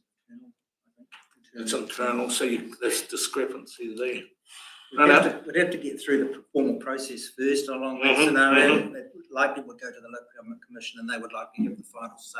Yeah. And they look at all the evidence, all the submissions, and then they land on what is appropriate, with what they deem appropriate. John, and then I'm gonna say probably something. start pushing and shoving to get a steer on this. I better say something, Your Worship. I find it interesting that the three members sitting around this table that sit on a community board have actually waited quite a while until they've heard from other councillors, and they're probably doing the same thing I'm doing. The fact is, we are quite a diverse community and quite a diverse landscape, geography-wise and people-wise. And the facts are that we've gone out to consultation, and overwhelmingly, I'm only speaking to the two existing community boards at this stage, overwhelmingly people have said retain them. They've also, there's not a massive amount of people coming in the door that actually pay those rates for those community boards saying they want to stop it. I haven't heard anybody. Those communities fund those community boards, and they do it solely. They're self-sufficient. And in fact, just a couple of numbers, 603,000 has been put into the West Otago community for the pool, the medical centre and the West Otago Community Centre by the community board in the last 10 years. That's not annual funding, that's just one-off grants. Those are things that didn't come back to this table for funding, funded by our own community. I find it rather ironic, and I've always said this, I find it ironic that we're sitting around this table and councillors are deciding on the fate of a community board that have little more to do with it than once every 6 weeks looking at a set of minutes, and it takes literally seconds, Your Worship, to flick through and adopt those minutes or note those minutes. That's the only thing the vast majority of people sitting around the table have to do with the community board. And yet we're deciding on their fate. So the only thing we can do is go back to the consultation that we've just done, which overwhelmingly said support the two community boards that are currently there. Picking up on something Murray Patterson said this morning, he said they need community boards. They don't need community boards. They want community boards. Quite different. So I would support community boards in other areas, but for the purpose of my talk here is 100% the status quo for community boards as they are at the moment. And our consultation backs that up. Okay. Ladies first, is it?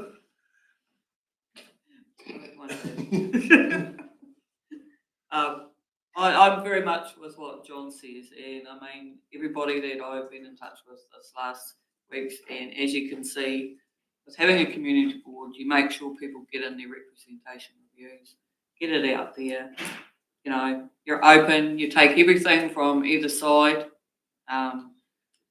We still have all the other groups in our areas too. I'm not saying that the Waihola Looking Forward or the Catlins area or any other area are any less than we are. It just means that you've got a focus to go to for everybody. All those groups will come into us regardless. We'll, you know, come and check that, are we on the right way? And if not, well, then you can push them out to where they need to be. As John said, what works for one area may not work for another. I would probably be in favour of having more community boards. That's not what we're here for today. And I think maybe we missed, and that's probably a sad indictment on us sitting around this table, we missed an opportunity to put that a bit more out there in that proposal. When I asked a question that to Jules earlier on the thing, and then Bruce turned around and has asked the same question because we've missed the boat.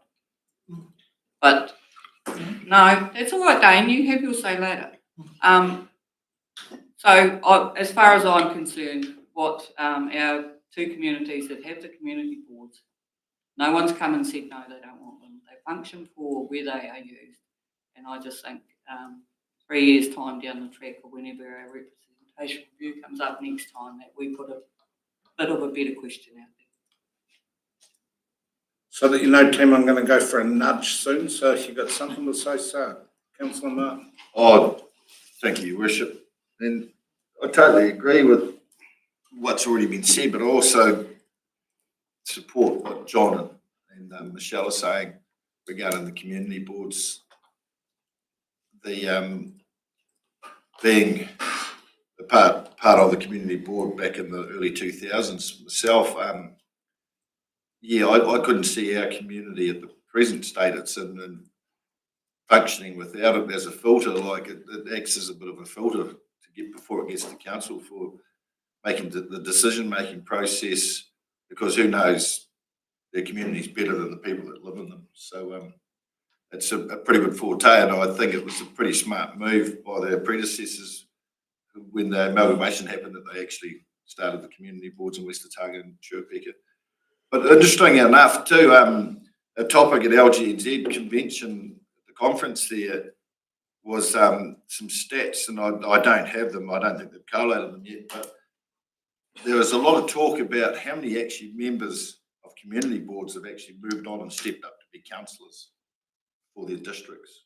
And there was a real emphasis there that the community boards is a good stepping stone to moving into local government. So we should be mindful of those sort of things too. It encourages people to take the next step. In the Lawrence Chuapeka, out of the last 3 councillors, 2 of them have been community board members from the last 3 councillors. So there's an example. I'm not saying that it's a good example, but it's an example. Kenny. I 100% agree with the sentiments around the table, so I'm not going to dwell on that, but I'm going to just make a comment about our process. And we all know the definition of insanity. It's doing it and then keep doing it and nothing changes. We know that, don't we? So what are we going to do better next time? That's what the challenge that I've got around the table right at the minute. How are we going to do things better? Because it hasn't worked this time. Thanks, Kenny. So what I'm gonna do is, I'll break it further down. Yeah. Does anyone have the appetite to try and have a discussion to stop the specifically Lawrence and West Otago Community Board? Or can we say here for a start that we're moving on, they stay? 100%. So if no one's got the appetite for that discussion, you realise where we're heading. We then go on to, is the other communities that get additional community boards, but let's tick off Lawrence and West Otago, affirm and stay. Is that what I'm reading? Yeah, 100%. Right up, no one's got it there. So now Can I that, just ask Ken what do you think we should have done better, Ken? It's been out there for a month. Yeah, Are you saying the process for the submission Well, process? I thought that Natasha might be able to answer this a little bit better. She has had her hand up, so Good. she's obviously. I'm throwing it there. So I just wanted to go back to the initial early feedback consultation. So we had the early consultation and the question was, there are 2 community boards, Lawrence and Tauapeka and West Otago. Do you think we should establish more or less or keep them the same? So 53 submitters answered that question and 83% or 44 submitters said they would prefer to keep the same. And 2 said less and 7 wanted more. So in terms of, has it been asked? We know it's been asked. I don't think that the community have got a grasp of it, to be quite honest. There you go. can I just before I go to Dane, can we have it noted 10:56, Councillor McCroskey came in the room. So you know where we are, Dane. Dale and Ben are sort of leading us through the process. Pretty much 2 avenues we can take. We go with what we went out with, or we go with something different.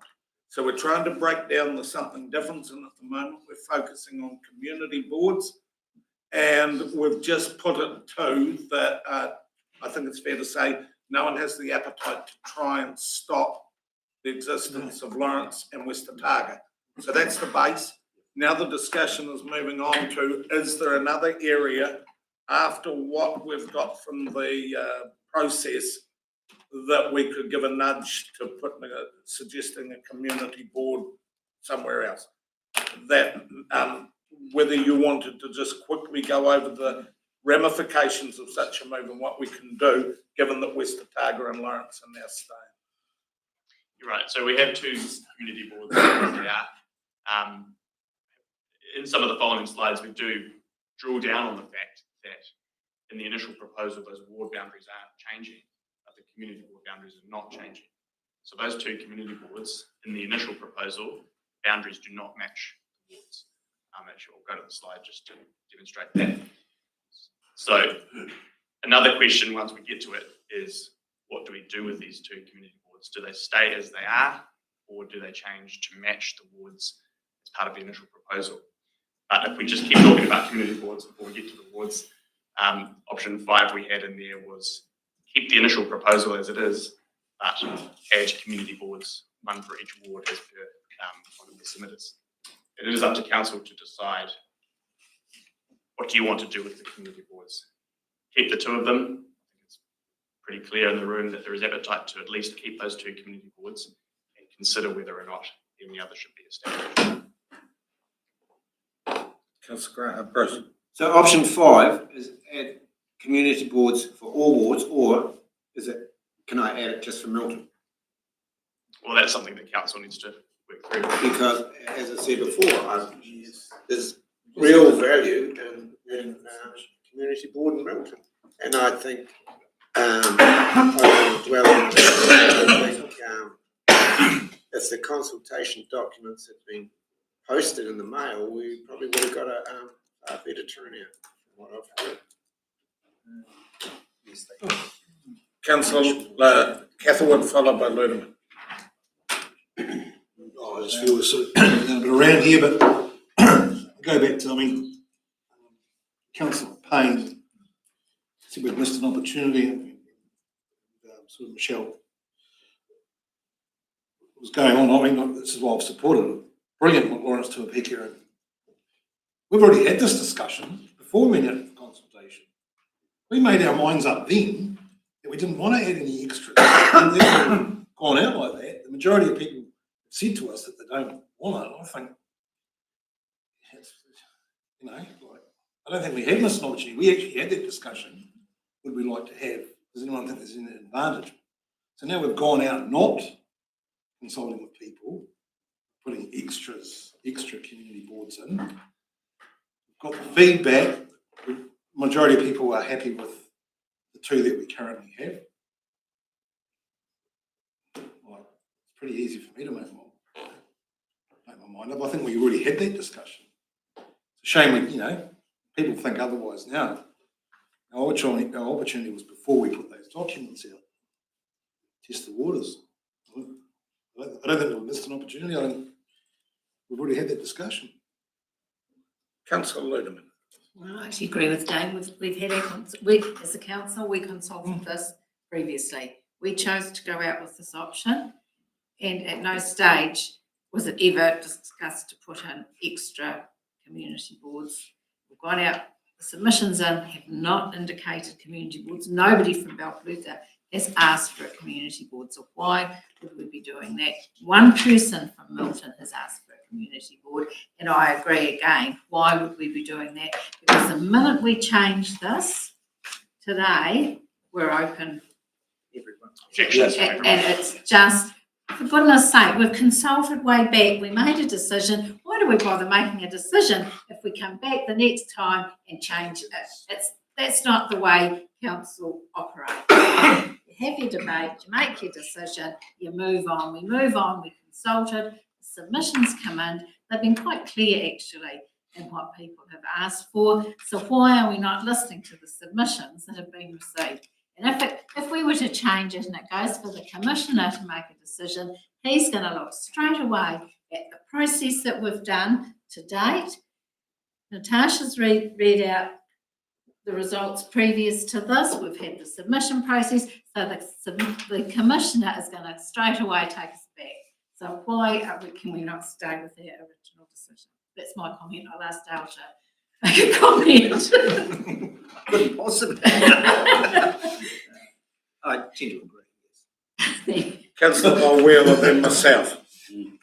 Well, for a start, actually, just regarding Councillor Ludeman's comments, I actually have no problem if somebody was to object and take this to the Local Government Commission.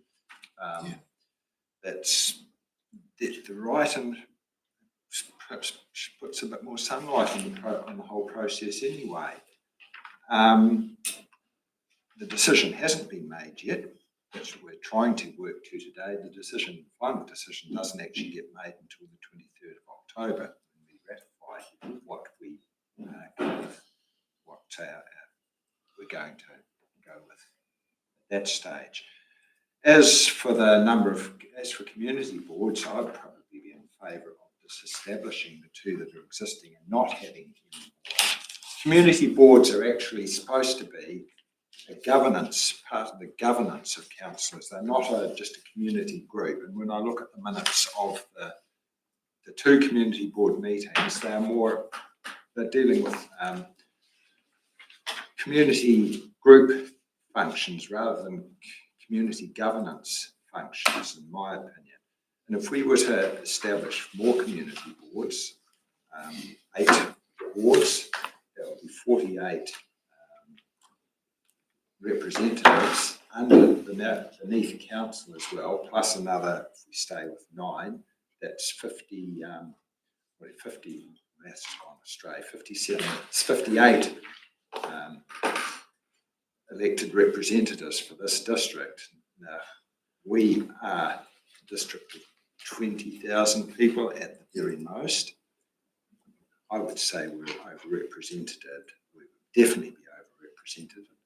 I think even now we're somewhat overrepresented in our governance organisation. We have a governance function as councillors. Community boards are supposed to be governance-related organisations. When I look at the list of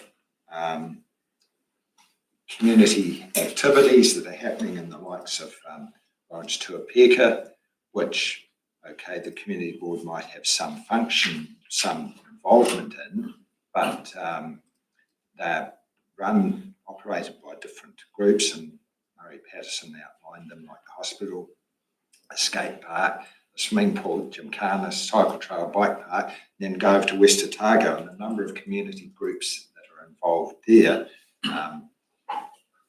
Linda outlined them as well. And they don't, well, it might be useful in some ways to have the community board there. They don't rely on the community board being overseeing everything there. So that's my thoughts. Okay, I'm happy to stick with the two community boards that we've got. There seems to be, there's the support for them. As for Milton Bruce having a community board, I don't think we need one there. I don't doubt if they would have. Okay, we had the cabins keeps getting mentioned all the time there, and the community board would have stopped that happening. I wonder if that really would be a fact anyway. But then the community groups that are in Milton and the wider board, got representatives from Waihola looking forward here today. Torremouth Community Society, then we've got Project Bruce in Milton, and they support a large number of community groups there. There's Milton Area Promotions, there's the Men's Shed, there's the South Otago Heritage Society based behind the showgrounds, and we've got our sporting clubs, A&P Society and things like that, which don't need community boards, and I can't see what value a community board would add to Milton or the Bruce Ward. It would be just another layer of people comment about the amount of bureaucracy there is, and community boards for that would just be another layer of bureaucracy, in my opinion. So from my perspective, firstly, I'm going to hold tight to the process. I think the work that Natasha and her team have done, if you go, and we've got the observers here, we've got our hands to the grill here. We have not made a mistake. We've gone out and we've followed every process. Is it our fault that, this lot, that we get so few back? No, it's not. We're doing the process, and to say, oh, our process is wrong and what have you, I do have some concerns that I'll go to when we come to the wider council. But as far as this process goes, we've done our part for what this is. We've got back what we've got for what it is. Last Friday, so I do want you to please think of the wider environment we're in. Last Friday at the Otago Mayoral Forum, when we had the Southland team coming in, and the pushes and the shoves, and I plead with you, please, we've got to, as a team, start knowing about what the next iteration. It's 1989. We're now coming up to here. I'm thinking, gee, community boards, 1989. The next process is going in that direction, and we better be aware of it. That said, I've gone around all the different groups and what have you, and I love doing it. And I love going to the community boards because there is that structure, and I just like going to it. The community wants it, so be it. Waihola looking forward, a Waka, all the different ones. Good people, and what they actually produce is not depend on the structure. It's actually the personalities, the niche and the drive that they've got. I will say, straight after the election, I know that as a Balclutha ward, because I went in with it, we tried to set up meetings. We tried to set up meetings how many Saturdays in a row? They got turned down and turned down. So you go where the traction is, and in all honesty, it's been pretty busy. There's been comments that the Bruce people, the Bruce councillors don't live in their town. I don't know 3 more connected people to their community. I don't give a damn whether you live up in the hill. Your heart's still in the town. And I don't get that. But from a process, because we've got to think of process, there's a part of me that's going, would it benefit Milton? Could I turn a no, I'm not going to say blind eye because that would be wrong. Could I go against the structure that I know we should take, and we do a bit of a nudge and we go with Milton? Would there be a benefit of a Milton Community Board? And when I think of the groups that are there, I start thinking there's probably more of a chance that we're just going to add another layer of bureaucracy. If it's going to work in Milton, it's going to work with the groups they've got. It's the personalities that are going to dictate the outcomes. not another structured layer. And I don't think there's enough of an oomph for us to say, let's have a go with Milton. And and the last thing I want to say is, if we don't do our utmost to make the decision here, and we go, oh, you know, if it goes to the commissioners, so be it, like help, it's behoved on us to make the decision for our communities, for the communities we love and understand. We don't see someone in Wellington to make a blind call for us. So we've got to step up and have the gumption to make the decision today. Our communities expect it, and I'd be really disappointed if we were, what the hell, someone up in Wellington can do a better job blindfolded than we know our own communities. So we've got in front of us. Oh, yes, sir. You're quite right there about the commission. They look from Wellington, and you guys, they actually have said to us, you guys know your districts better than Wellington. However, they may have a concern if additional community boards are introduced at this late stage that have not been publicly consulted. That is their view, that you haven't gone out in the whole process with additional community boards, and now at this late stage, you're suddenly introducing them without that public consultation. So they may have a concern about that. Right. And So you've had one submission. I am going to give it a wee bit of a go, and then I'm going for a nudge on directions of additional community boards. So if you got something to say, sir, Ellie. I'm just going to make the nudge that I suggest that we take a vote on no more community boards. That's where I was heading. Well, that's If what I'm everyone's suggesting now. exhausted We need there. we've had good discussion, I believe. I know. It's the direction. Yep, so It's we're looking for a direction, I know direction. that, it's only You know that we fair. can't have official voting and the like, but we give it a nudge. So all the, oh, sorry, John. I find it's a bit hard to have this conversation in isolation just about community boards. It's a bit of a chicken egg thing, because actually if we decided that we're going down to 9 councillors, I think there'd be more of an appetite in Milton or other places for a community board. It's hard to have this conversation in isolation without the wider discussion about where the number of councillors is. The way I saw that, John, was that let's say it did go 9 councillors. In 3 years' time, if it's all, oh, look at that, we need a community. That's a bloody big step that we're taking. Bruce Philippa, John. I'll just say that the proposal was very clear that there'd be 9 councillors, and yet there was no strong push for community boards in Milton or elsewhere. So I think we're fine with it, yeah. Just a question, Worship. Like, if the consultation document had gone out and it actually even had an inkling of a mention of amalgamation, like the others talk, I'd say that would create a knee-jerk reaction towards community boards, like the thing that you're going to be swallowed up, if the district was to be swallowed up between Southland and Dunedin. No, I'm saying no amalgamation. There's no talk of that, but there is definitely squeeze, push, collaboration on 3 waters. There's changes are coming that way, not that way. But not, I still even right now have not heard of, people say, oh, you're going to go with Dunedin. There's no talk of that. No one wants that. There's too much of a filthy discussion going on around 3 waters to even contemplate that. It's a Southland discussion, isn't it? Yeah, and There's only one person in Southland making the discussion. Oh, they've done it forever because Invercargill, other than Gore, they're all based out of Invercargill. But that aside, Tim, are we ready to go for a nudge? Okay, we're going for a nudge. All those that want to have further discussion on more community boards, please raise your hands. All those that don't want to, please raise your hands. And we don't have to take note of that, right? So on the matter of community boards, West Otago and Lawrence stays, that's where we're going.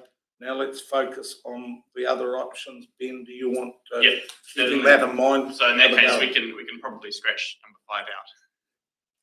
So option 1 would be to retain the initial proposal. This is 8 wards, 9 councillors. The other thing to mention about this option is that the wards don't match those 2 community boards. So it's a reduction in councillors from 14 down to 9 and rearranging those boundaries so that each councillor represents about the same number of people as each other. 2 councillors in Balclutha and the rest of the wards have 1 councillor. Option 2 here would be doing that exact same thing, but rearranging the community board boundaries to match the new wards.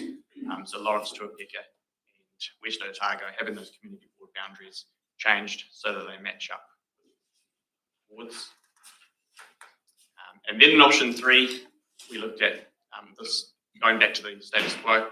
So this would be 14 councillors from 8 wards, as suggested by one of the submitters. Non-compliant, which means that these arrangements would have to go to the local government commission. They would look at that level of non-compliance, look at what the other options are, what did the submitters say, and then decide whether or not to uphold that or make changes. And then option 3, we looked at, this would be modifying the initial proposal to combine Bruce, Waihola with Milton, 1 ward there with 2 councillors, as was suggested by the submitter. So those are the options that we've looked at, and I'll open it up to discussion.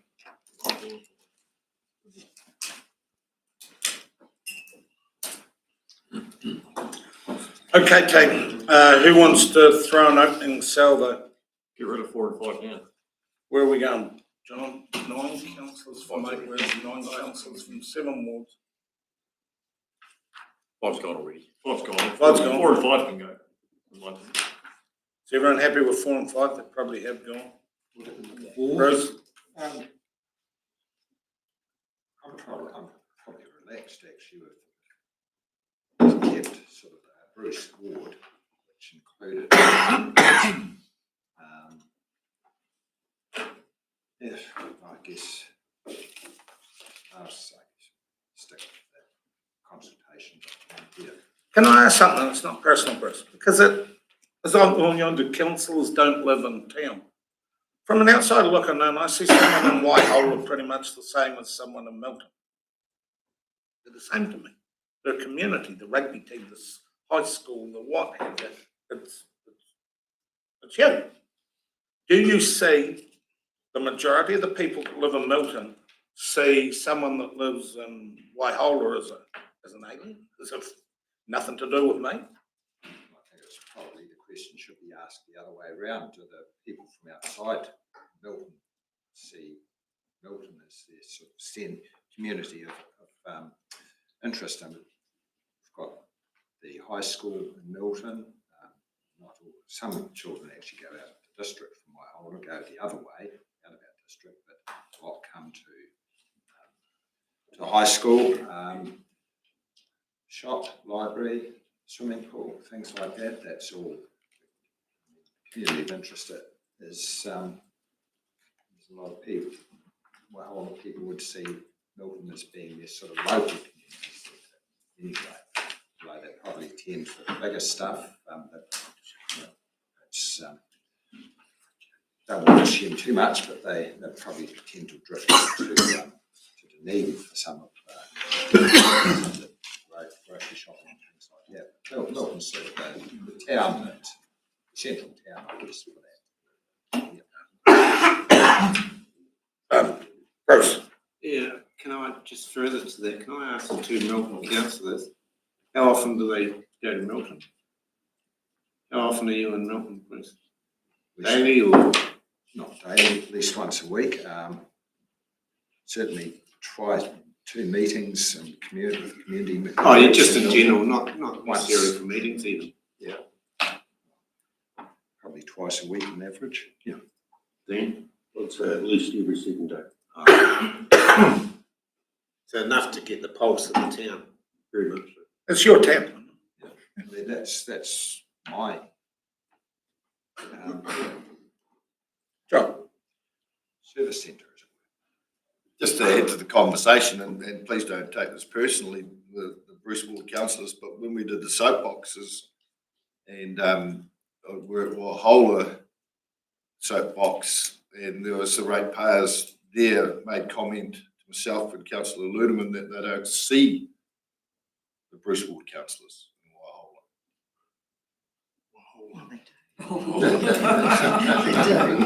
No, that councillor you're standing beside me said they do not see them in there. So that adds to the conversation and the debate about I will say in separating it out. defence of Bruce Gaynor and Dean in recent times, I've never been to Waihola looking for a meeting that they haven't been there. Tyree Mouth amenities, they fall back on them. What I'm getting at is people's perception.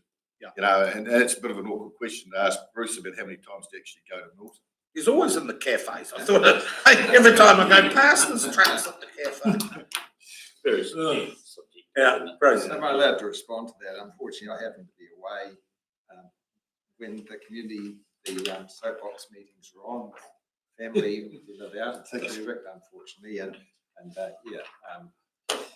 perhaps people who make those comments don't see much of them otherwise at community group meetings like Waihola looking forward and such like.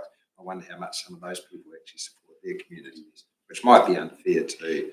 But I try and go to Waihola meetings once a month, and Dean's probably more regular attender than I am. Simon followed by myself. Just as a comment, as the Clifton Valley councillor, I have to admit that it's very rare that I'm in Warrapa or T-Helk or Billions. Same thing applies. So from my perspective, there's a few things I want to say, and I don't want to put anyone's nose out of joint, but the first thing I will say is that I look around each and every one of you, and in your own ways, you're immersed in your communities, your heart's in the community, and then we take an oath to the district. And anyone that actually criticises the effort that I've seen put in by any one of you possibly doesn't have a bloody clue what you actually do. So from a wider, when this representation review, and it said that, you know, we missed a trick, someone said that before. And as a council, I am seeing that we are missing tricks. And as the pressure goes on, just invariably. So when I first came into council, quite laterally, I'm not being smart, was cruising. You had these problems. Even in recent times, can you remember how the Balclutha swimming pool, 2.5 million, consumed us for 2 or 3 years? It was the biggest issue that had ever happened. And by God, we're going to sort out.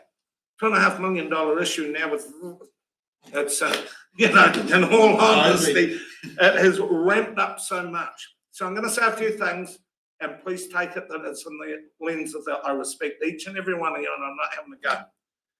But I sit here and I look, and we're getting through, and can I have a seconder?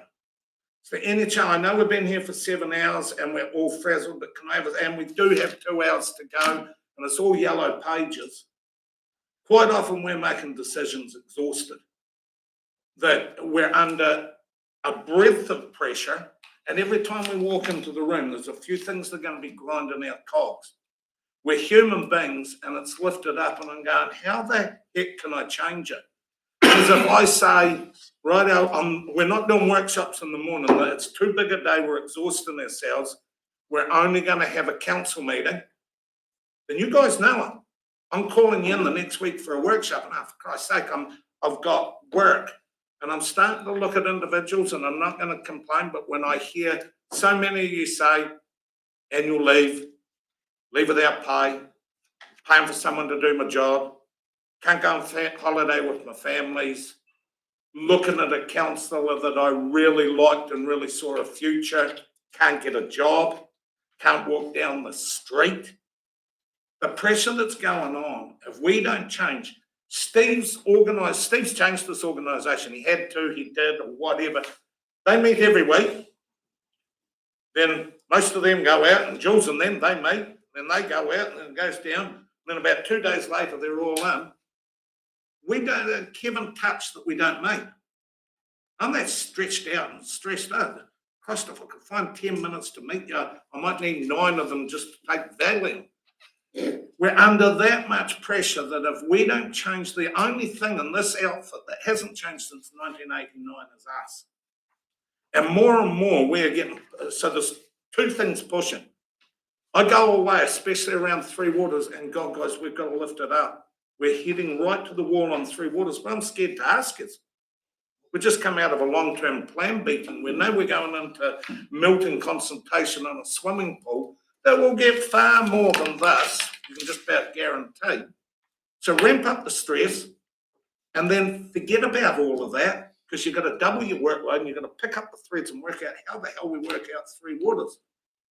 This is the situation. So when I think of it, I will say it, quite often I'm an island and I'm a mouthpiece, and I've created that myself.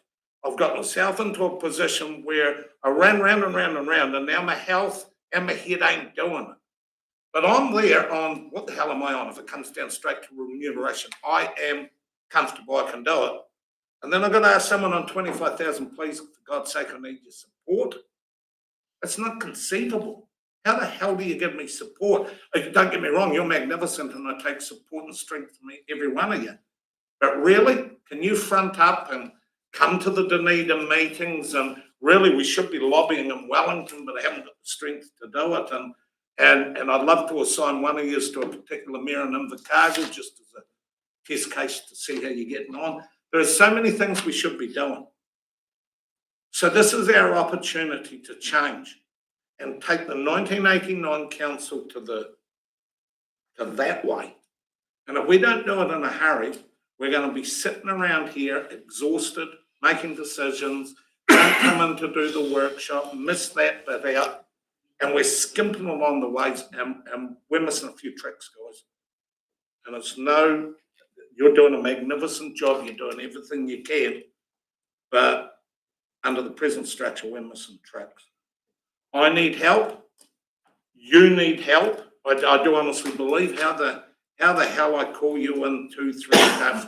What do we do around the LTP? I was calling you in 3 days a week. One of them was the weekend.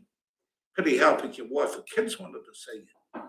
So all I'm asking is, as we go through it, for God's sake, think what the council is that we're meant to be, rather than, I don't like change. And I actually thought when we put out this proposal, I thought it's just another dogfight. I thought we'd get ripped apart, in all honesty. We haven't. So maybe the rest of the world can see that we get enough Jippo, maybe the Jippo is actually the community's acknowledgement that it's about time we changed. And all I ask today is, as we go through into this critical part, can we start thinking of the bigger pressures? Because in a year's time, I'm out of here. The way the elections are, it could be quite interesting who's around the table. And good luck. But right now, we've got a chance to actually make the difference for the future. There's my bombs. I'll shut up now. Kevin. Thank you for that. I'm just going to put some context and look at the bigger picture, because other councils must have conversations such as this. But when I look at the information, the facts, there's only 3 councils out of 67 in New Zealand that have more councillors than we do. One's Auckland with 20, one's Christchurch with 16. The other 3 are Wellington, Palmerston and Hastings, which have 15, but they all have 2 Maori wards with them. So they're probably less than us. So there's only 2 councils in New Zealand that technically have more councillors than Clutha. There's 8 that have less. 8 out of the, we're 8th, sorry, out of the 67.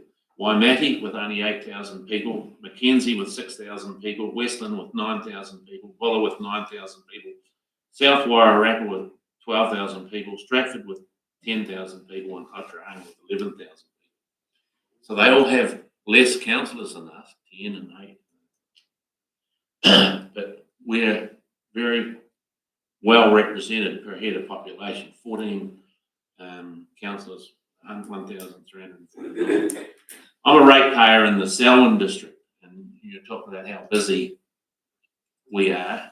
The Selwyn district has 20 different communities in it, 20, from Arthur's Pass to the sea, huge area, and they have 10 councillors. So whether they live in the town or not, they can't all live in 20 towns, there's only 10 of them. They all don't do that. So I'm just saying, in context, we're well represented, over-represented, as we've talked before. And so my support is for 9 councillors to get a larger remuneration, hopefully better put more time into the job, because if I knew, and it probably goes on to saying, what's the role or responsibilities of a councillor? If I knew how much time that I had to put in to justify doing it rightly, I would have never stood, because I have trouble doing what is required to be a councillor.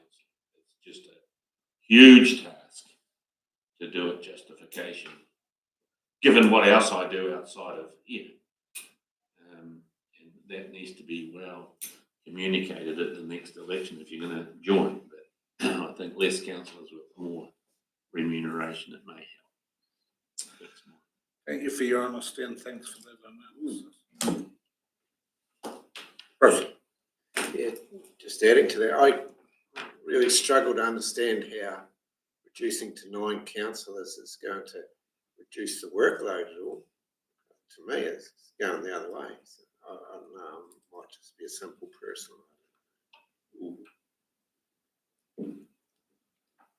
So I'll go Dean, Bruce, someone can answer Bruce. I agree with Bruce, for once. The other thing is, none of us are here for the remuneration. We didn't come along to take money on you, come here to do it for your community. If you're going to offer more money, are you going to get the same stature of people? Just my thoughts. Someone had their hand up. Bruce. Actually forgot what I was going to say. Yeah, regarding workload, I don't think we all have to do the same amount. I don't think if there were 20 councillors here, we'd still be doing, each individually doing the same amount of work. Just because there's more or less councillors doesn't actually change the individual workload. Unless we went to a real committee structure where you're only on perhaps half of the committees or something like that, you might be doing that would perhaps reduce the workload for individual councillors. Yeah. And I agree with Dean, we don't come on here for the remuneration, but on the other hand, if people, I don't want to see people off because they have to give up a job to be a councillor, as Kevin has said, just the amount of work that he's doing, and he can't make that. It's not easy for him to fit that in with his other responsibilities as well. So if people are able to, say, give up a job or something like that to be a councillor, that would make it more attractive, force perhaps other people to stand.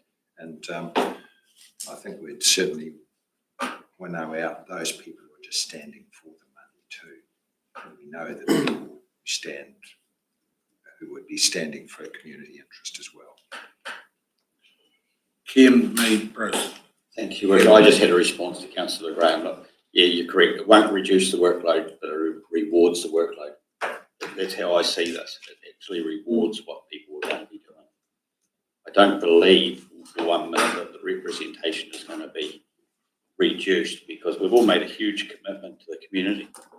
And like, I would travel for miles to go and talk to my constituents, and I'm hopefully they would feel happy enough to ring me up if there's something wrong. So I don't believe that the representation is going to be reduced one little bit. From my perspective, from here, we know the nights I'm talking about where we were basically shot, but still had it all in front of us and the decisions. But it was said, and there was, for the first time ever, no, there's a bloody A and a B team. Yeah, you're doing everything. And I had to look at myself and the fact that, it was, because I never want A and B teams can all come together. I don't care. But I'm starting to think, I can't drag them in again. It's been 3 days. What am I doing?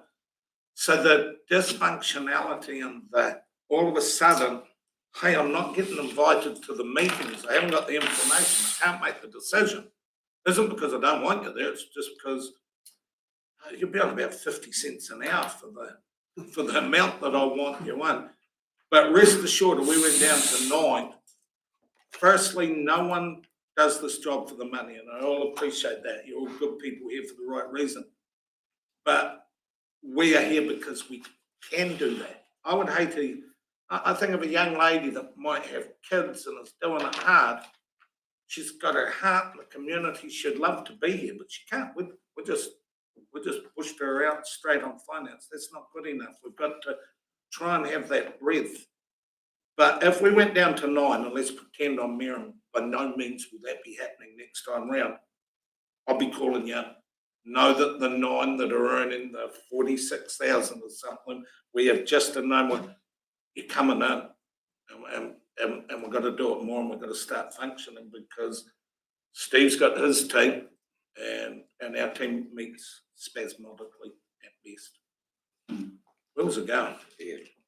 Bruce, Philip, Simon, Even taking the remuneration out of it, and you know, you talk about the demographics that you want on council, and you've spoken out in public about it.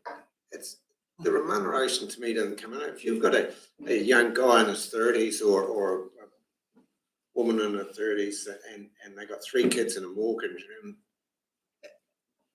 you said yourself the workload's increased, so where are they going to find the time away from their kids to read the 600 pages or whatever a week or whatever it comes to?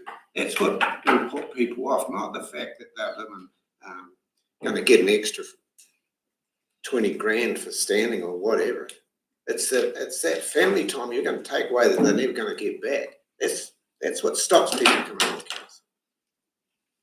So let's not wave banners about remuneration. I think it was Kevin, Simon, and then someone over there. And Ellie, sorry, Ellie, let's just roll with that. We'll go around that way, then I might remember. Kevin, Simon, Ellie. No, it's not about remuneration, and I've told everyone around this table before that all my remuneration is donated to someone else. I don't spend one penny.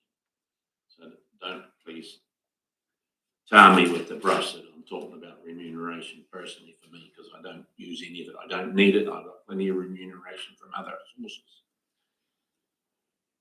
The beauty of 9 means that the decision making is quicker and easier around the table.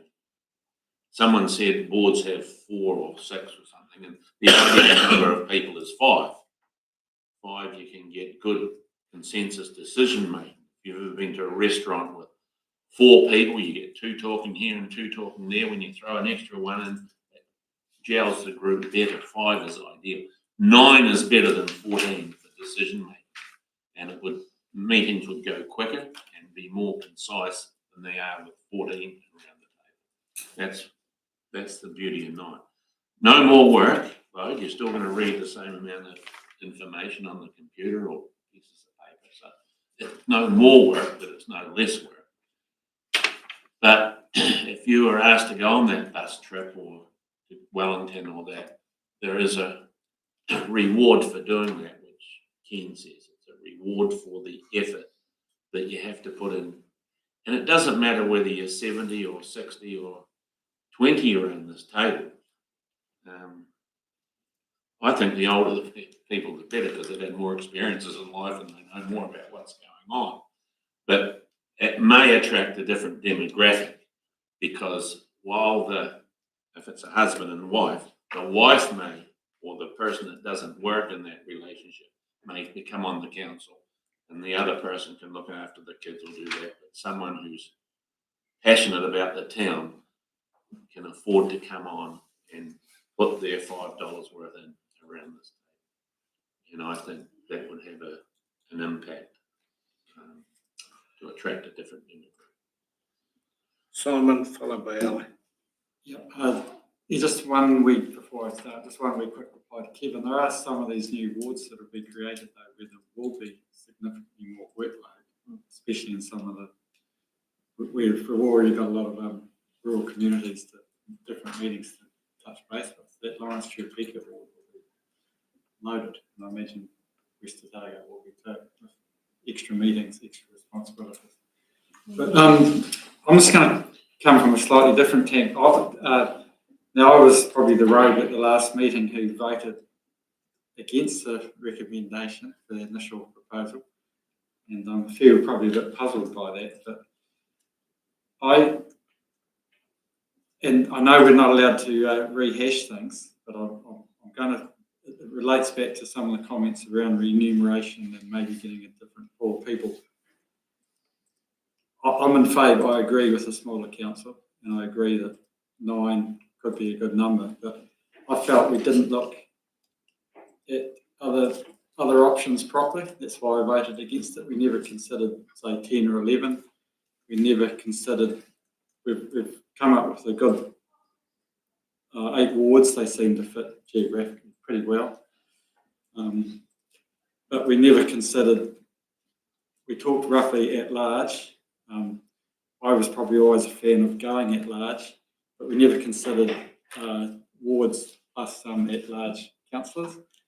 Why I come back to that at large, if you're serious about creating diversity or a bigger breadth of people here, you're far more likely to get that by having either at large or wards with multiple elected members. And that is possibly still a possibility today. If you really wanted to go there, the boundaries that have been drawn up by Natasha and the crew, but we could combine some of those already. We've sort of rolled out option Bruce Waihola and Milton. That could be combined to 2. We could actually have a couple of rural wards with 2.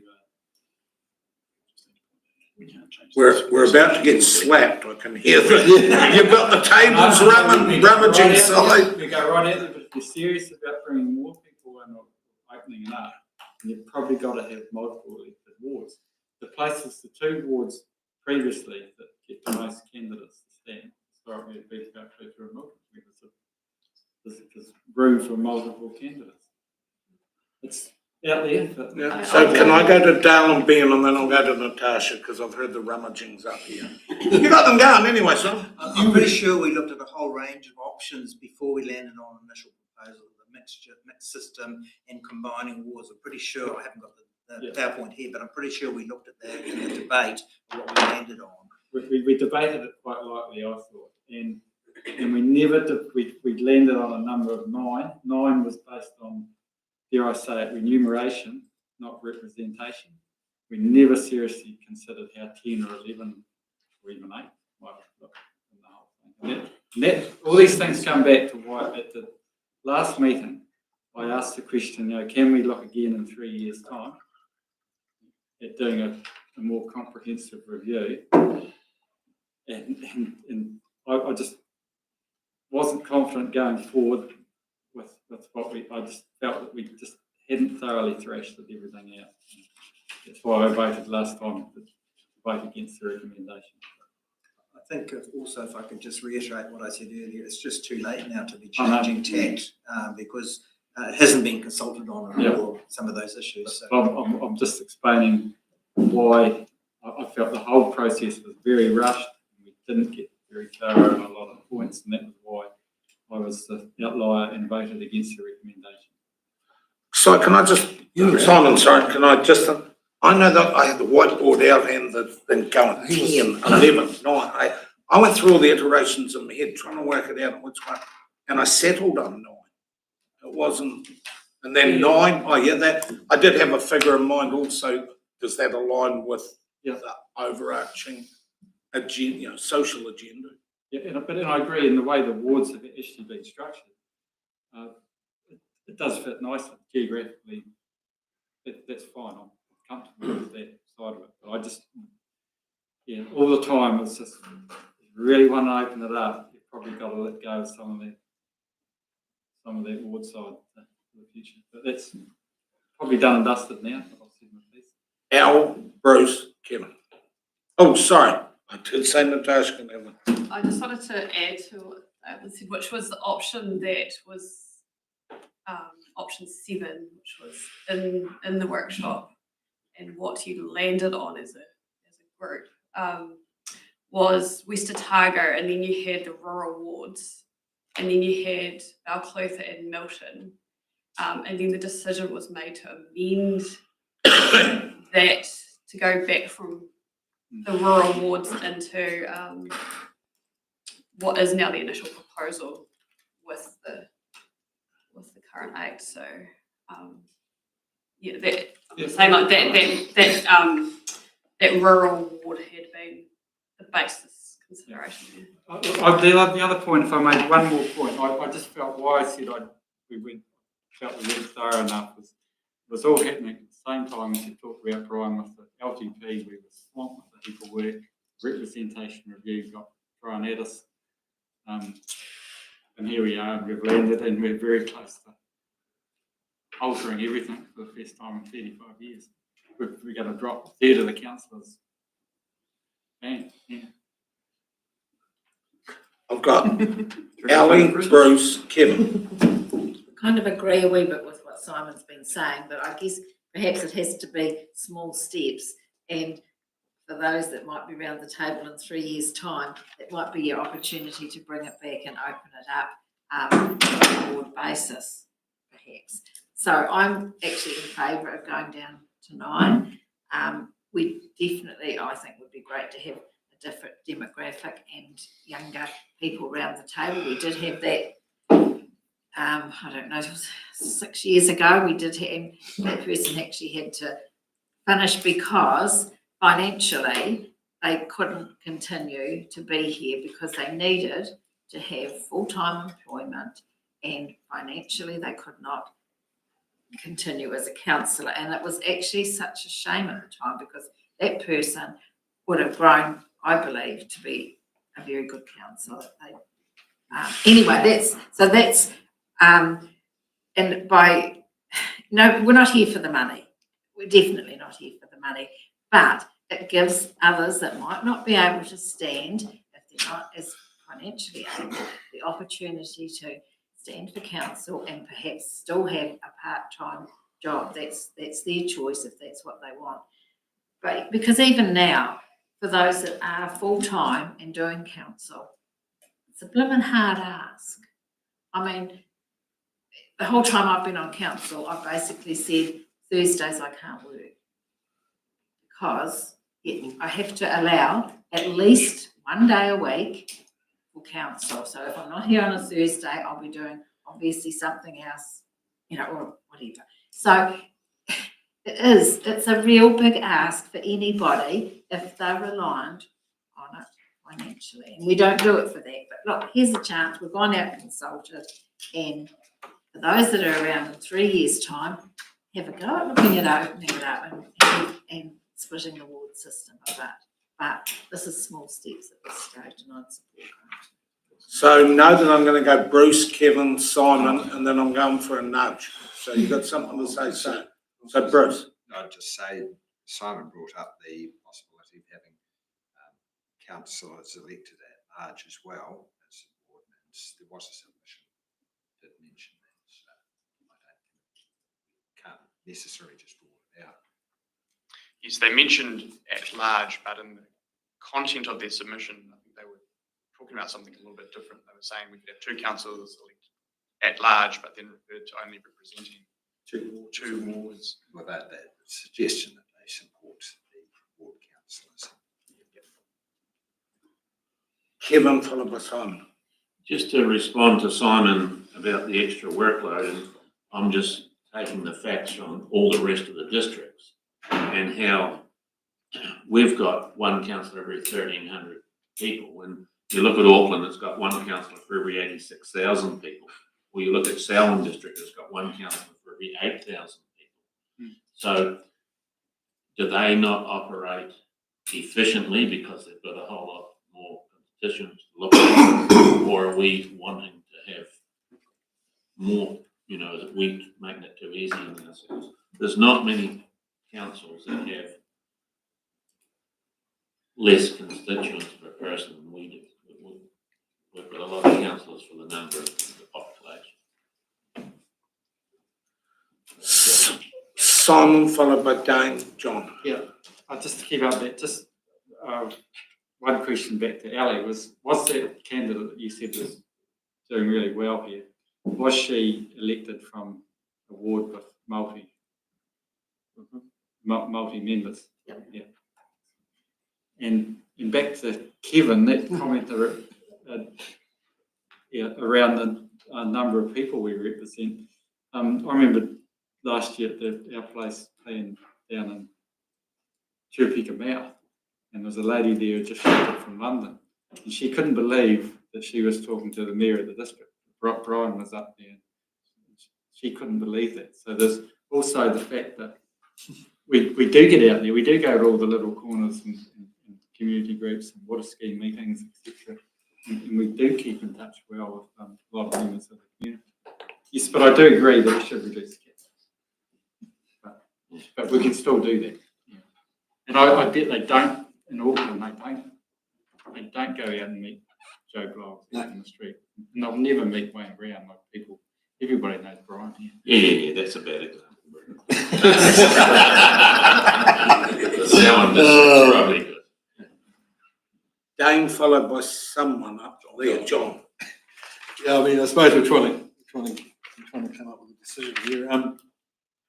Yeah, funnily enough, I suppose how I actually felt about it, personally felt quite 50-50 about it before we went out to the consultation. Didn't bother me either way when we went from 14 down to 9. It is my own personal feeling. I looked at it and went, well, if it stays status quo, I'm okay with that. And if it goes down to 9, I'm okay with that as well. It doesn't really particularly worry me. I'm not sure whether you're going to get a change demographic by going down to 9. I think being the small district we are, the little small pockets, very large area, I think you'll find again a bunch of people that are really passionate about their communities will people that will end up back around the table. I won't be surprised with that at all. But the thing we've done is we couldn't go out with changing. If we stayed at that status quo, we didn't work out those mesh blocks. We didn't go out and put this consultation out. So I went out there with an open mind at sort of a 50-50. We've come back with the submission results on reducing it down, making 8 wards, 9 councillors. It's come back. I've read the results. I'm again looking at 50-50. Is how I'm interpreting those results. So very difficult to make a decision. I'm either way currently right now. But there's the one thing I want to sort out, try and get to is that I think it's a little bit important that we haven't touched on yet is the changing. If you change those the community board boundaries, I don't think people would have quite understood about that implication in our consultation. So whichever way I sort of go, I'd be in favour of keeping, for this 3-year period at least, the original boundaries of those community boards. That's where I'm at. I suppose that is a fair call. We haven't actually worked out whether it remains in the community board boundaries for the community board. I'm sort of like, I'm listening around the room. I'm happy either way. I'm actually probably, to tell you the truth, I'm probably more swaying to what we actually went out to the public with, even though we've come back with the result of 50-50, because we actually didn't go out to the public with the changed mesh boundaries of the status quo. Because there was a change, even though it was never actually status quo, we had to make a change. So we had to make a change. It was a change for 14, whereas it was a change, complete change at 9. So I'm actually going to make a decision, and I'm going to go with what we went and consulted on. One, with the boundaries, the original boundaries, just because I don't think people that are now sucked into that community board that I've never recognised with, I think they'd need time for that change. And I think we could review that in 3 years, could you? Yeah, so is that option 1? Yeah. And I'd be happy for with less councillors now representative over the next 3 years. I'd like to see it come back as something around this table that potentially in the future maybe there is more community boards if they're required. That's right, So I take my decision. I take Dane's point. Yep. John, after you have your say, can we have a think? Are we going to have the community boards with the community board boundary, or are we going to have the community board with the new, what do we call it, this boundary? Yeah. So John has his talk while we're ruminating that one, and then we'll tick that one off, and then I am going to go for a nudge on the big one. Number 3 on my list, Your Worship. We'll have it on my list here. Well done. Just a couple of comments and then a couple of questions. So, look, I've sort of found this quite fascinating because, like a lot of people, have a variety of an open mind, and there hasn't really been a clear direction from our submissions and consultation. So it's up to us to really make a decision, which is what we're here for. I have been around here a little while now, and just touching on what Ken said, and I do think the workload has increased dramatically, and so an increase in remuneration would certainly reflect that. So now a couple of questions, and I'd written this down before Dane started speaking. It's not just the community board boundaries either, and Jules might be able to touch it. There's a lot of funding boundaries. And so it's something that's always niggled away at me. It's actually going to get quite untidy if we start shifting boundaries, but you've still got different funding boundaries for different community facilities and things, so they're going to remain the same, in the older systems. That niggles me. And a couple of questions maybe, and just touching on what was said right at the start of this by Kevin. Dale, do you have an average ratio or an average remuneration for New Zealand for councils? Is there an average ratio? I don't have it, but I can find out. Could you give a stab in the dark? We've actually somewhere 15, 20,000. Oh, no, way more than that. I don't know. We have never asked. Very big in Auckland, smaller. I went through it, John, and if I took a stab in the dark, 45, 50. Okay. Seemed to be what was coming through, and quite a few of the community boards, those Auckland community boards in Christchurch and that, they're on 50. So, Jules, can you touch on the funding? It's not just the community boards. There's quite a few funding. Yeah, through you, Your Worship, there are a number of our communities of interest that we previously related to ward boundaries. They can only be changed through a change in our rating policies, and that's probably something interesting that we'd have to double check whether just changing, like option 3 might require a change in our funding policies to give effect to that. Whereas the yellow line is what our current funding policies say for those community board areas. So I'm not 100% sure on that. I'd have to talk to Sharon about that side of it. No, option 1 wouldn't require the change to the funding policies. No, because that was the proposal. But option 2 would be. For West Otago, that just goes back to what it used to be. It's actually the biggest change is for Jock Ward. And the question in the rating side of things is, does the boundary align with the community of interest or the area of benefit?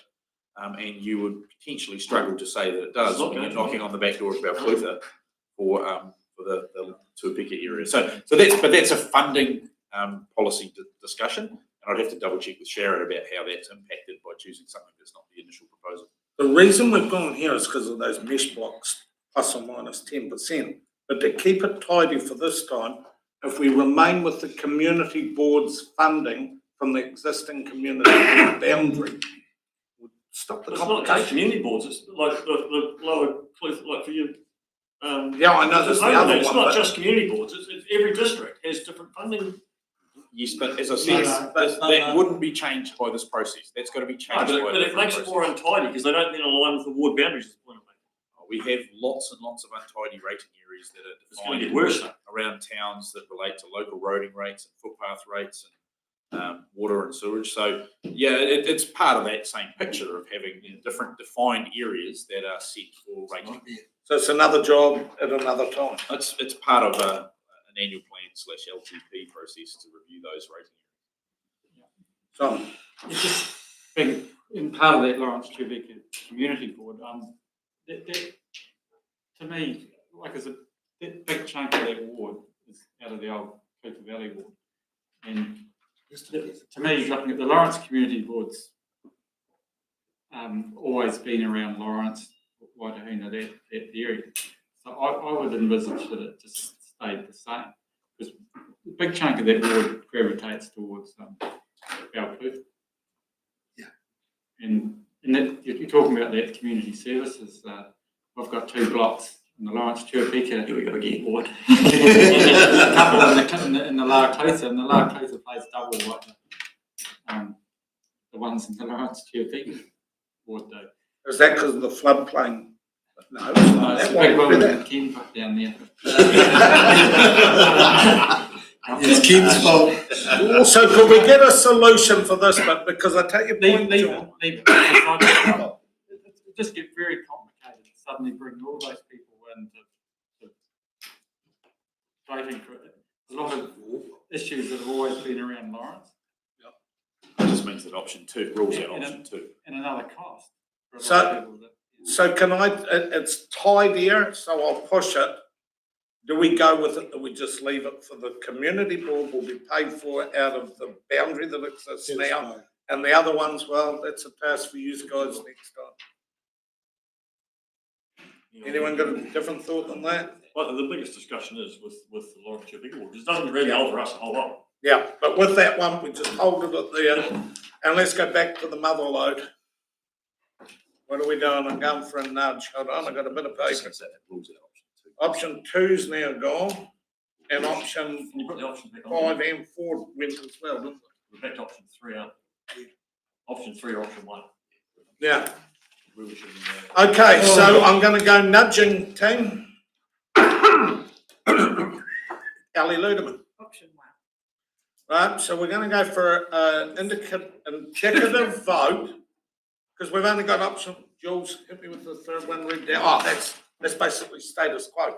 Old status quo. 14. So straight shootout.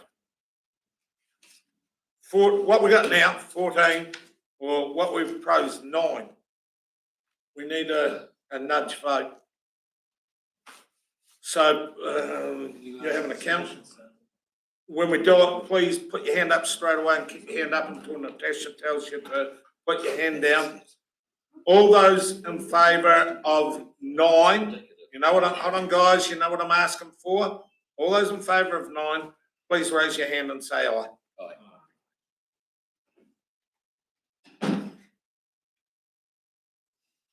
You write names down, Natasha? Right, all those against, please raise your hand and say no. Thanks, Tank. Oh, was there a winner? Simon. Oh, well, fence city, You were away, weren't you? And on behalf of Switzerland, we have. You were when you were away. You were on Zoom that day. That's right, and actually it wouldn't have made a difference. Team, that's Bruce, what am I missing? There's one other thing I'd like to raise, and that is the names of the boards. Yeah. Now, with particularly Lawrence Tuapeka, it comes down to, I'm not sure it might even include Ken's place. He'll be in the Lawrence Tuapeka. Right on the cusp. In the next election. And it also comes down to the right to the outskirts of Milton as well, lower Tuapeka Plains. So I do have concerns. I think somebody did raise, has been raised something about names. So I just wonder if Lawrence Tuapeka is actually the appropriate name for that new ward. Right, we've got a discussion on names. Simon's coming in with his Papadonara advice. I'll come in. That ward is actually, this document really struggled with this, but that ward is actually pretty much the area of the new water scheme, Balmoral Tuapeka. North Country. With the jock and Lawrence going right out, I'm not sure. So what do you say? Lawrence That Tuapeka? area is effectively what we've renamed that new water scheme, Balmoral Tuapeka. That is effectively the bulk of that water is part of that. Here's your chance, Jocko. Hadn't thought that one, man. What happened to the last Where? one? Bruce, where we got? How dominant is Papadonara? It's not there, it's not in the house. Greenfield Tuapeka is the Greenfield, yeah. Bruce. As I recall, in the old Bruce County days, going back even earlier than 1989, there was a Balmoral riding as they were in those days, which was included in the Bruce County. And I'm not sure what the boundaries were, but it possibly included that lower Tuakamuro area. Yes, go back to the archives for that one. Leave it for 3 years. Okay, let's throw that one out there. If we do this, it opens up everything. That's okay. So can I have an indication and nudge pretty early on in the piece? Who wants to further the discussion about the names, knowing that if we do change the names, we bring in the commission, the opportunity for the commissioners, or let's just leave it for 3 years? Let's give it a nudge. The vote's pretty easy. Just one more. Yeah, all right. Question would be probably to Dale. So, only time that actually would come up, like you're in Milton, I can see the point that Bruce is making here. Kai Martel Ward, right up on you're living in Milton. But it's the only time that would ever come up is on that voting paper. Elections. Only at the election. It's the only time that you would identify. Just a mechanism for electing of where you'd be. If I could also add, I think Only time. 6 years ago, we had an issue over the name over this, Lawrence and Tuakamuro, and the commission actually waded in and said, keep it as it is. So there was a submissions or some submissions about changing the name, and then the commission said, no, this is what it's commonly known as in the community. So now that we understand that, you could never get a perfect solution for around Milton. That's right. Because the actual town, a lot of the actual people that would identify, we live in Milton, it falls into three other wards. I just say. So Bruce, I'm going to go with you for a short one, and then I am going to go for a vote on do we continue it or do we nail it down? Can I just, while we're talking about that, Your Worship, we're in a workshop and we're voting. Now, I don't think we're supposed to. We have to get directive. Yeah, but we're voting at a workshop. Arguably, one of the most important things we've done in the last 35 years, and I just find this out of process. The Ombudsman said, I'm not, this should have been at a council meeting, shouldn't it be? It can only be done at a workshop, and that's why I've got to have nudges, and I've been calling it any other name. You just mentioned the word vote about 30 seconds ago. Yeah, and it is a vote. We're voting at a workshop. Sorry, just to confirm, we're asking you to confirm the direction. And we're voting in a workshop, George. How you dress that up is. So the only way we can get direction, John, is to find out where the mood of the hands group. up and we're counting. That's called voting. Tell me another way we can do it. I would, and that's the stupidity of what they have.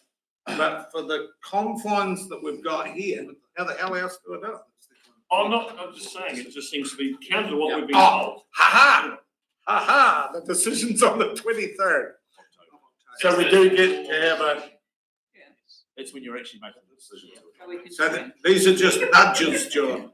Right, I'm going to go to Bruce and then I'm going to try and push it along. One thing that we are directed to do is to work with communities of interest here.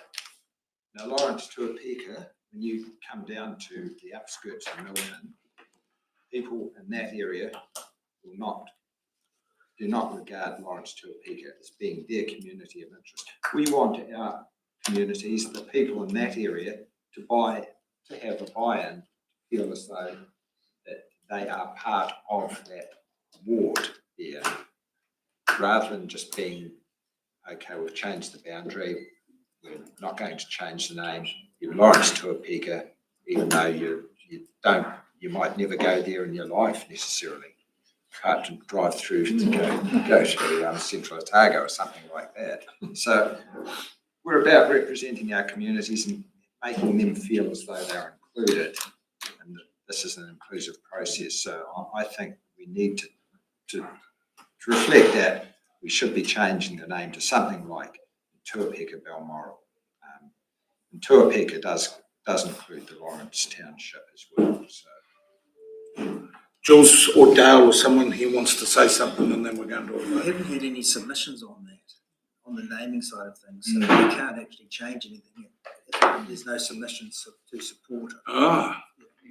Quite simple, isn't it? You have had a submission to change. So hold on, let me just get this right in the back. There is no directive that we can give on that. There's no submissions to support that?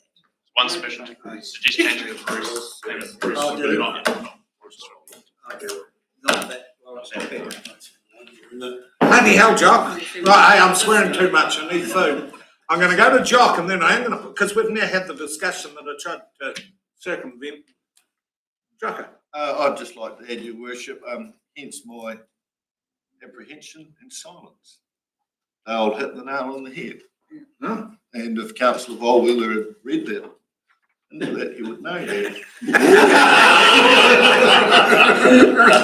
Rightio team, I don't even know whether I can take a nudge on this one, but maybe the nudge will clear it up. All those that want to have a look at changing their names, please raise your hand. All those that don't, please raise your hand. Oh, we could have got that over and done with ages ago. Righto. Dale and Ben, do you want a closing remark? Hold on, guys, we're almost there. Sorry, Brian, just for you, Your Worship, can we confirm that as a result of all of that direction and not voting, that we will bring back to you on the 23rd of October your initial proposal that was consulted on? Yep. So just wanting to double check that we're all of the same understanding. Right, I'll just run through the last few Okay, here. can we pull on for Ben? Thank you, which is that on the 23rd of October, it'll be put to council for a formal vote, formal resolution to adopt the final proposal. Then there'll be a 1-month appeal or objection period. And as I said before, if there are any appeals, so only those who made a submission will be able to make an appeal because the final proposal is not changed from the initial proposal. And it will then, if there are appeals received, go up to the local commission. That then begs the question. You both put your hands up and say, smirky flirt. What are you up? That then begs the question. What if we vote against it? Have we fulfilled our representation review obligations? If we actually voted against that, when we are allowed to decide and vote, what would happen? What happens then? You need to come up with a It was proposal. the last legal day, so it was 8 weeks from the close of the submission. But have we fulfilled our representation review obligations and gone through the process? Yes, we have. But if they never decide on a final proposal, Well, they have to decide by the 28th of October by law. you have to approve a final proposal by the 28th.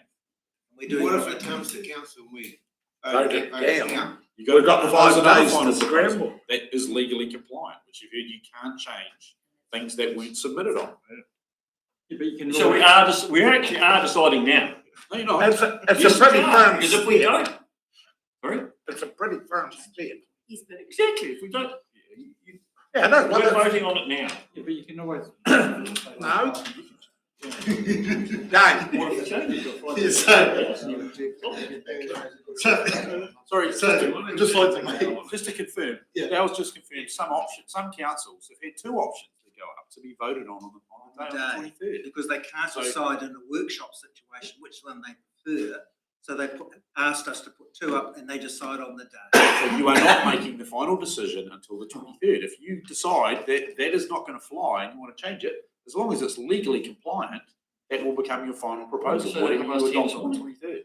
And what you're doing is giving direction to council staff. So if there were amendments to be made, that there is time to go and produce an amendment to the initial proposal to be put up as, so the work actually has time to be. Provided it's substantiated by submissions. Yes. And what is disappointing is there's no media here. We'll put it up under the usual ways, that's no disrespect. And then in 2 years' time, we'll be told that we didn't actually have a process, we never actually did anything, and you never let us know and you didn't do anything when we're trying our best. But that's the process that we're in. Dave, are you going to close the debate? oh, well, what I actually wanted to say is, I hope that everybody remembers on that date. I hope you remember, so we actually don't have to rehash, because we've actually chosen, the majority have chosen. What No, we we've went given a nudge. We've gone out, We voted. and we've nudged what we went out, what we originally nudged and put out to our community. So So, approve that. Wayne, so is it correct that no person can object if someone has put a submission in? yeah, because we haven't changed. If you adopt it on the 23rd, as per the initial proposal, You change it on the 23rd, and it's not the initial proposal, then anyone can object. But you can only change it if there has been a submission about those issues. You can't introduce anything new. Has anyone got an appetite? And now that we've done the workshop, is everyone ready for the decisions this afternoon? Ready for dessert. Hey team, I thank you for the discussions. Look forward to where we're going in a couple of weeks' time.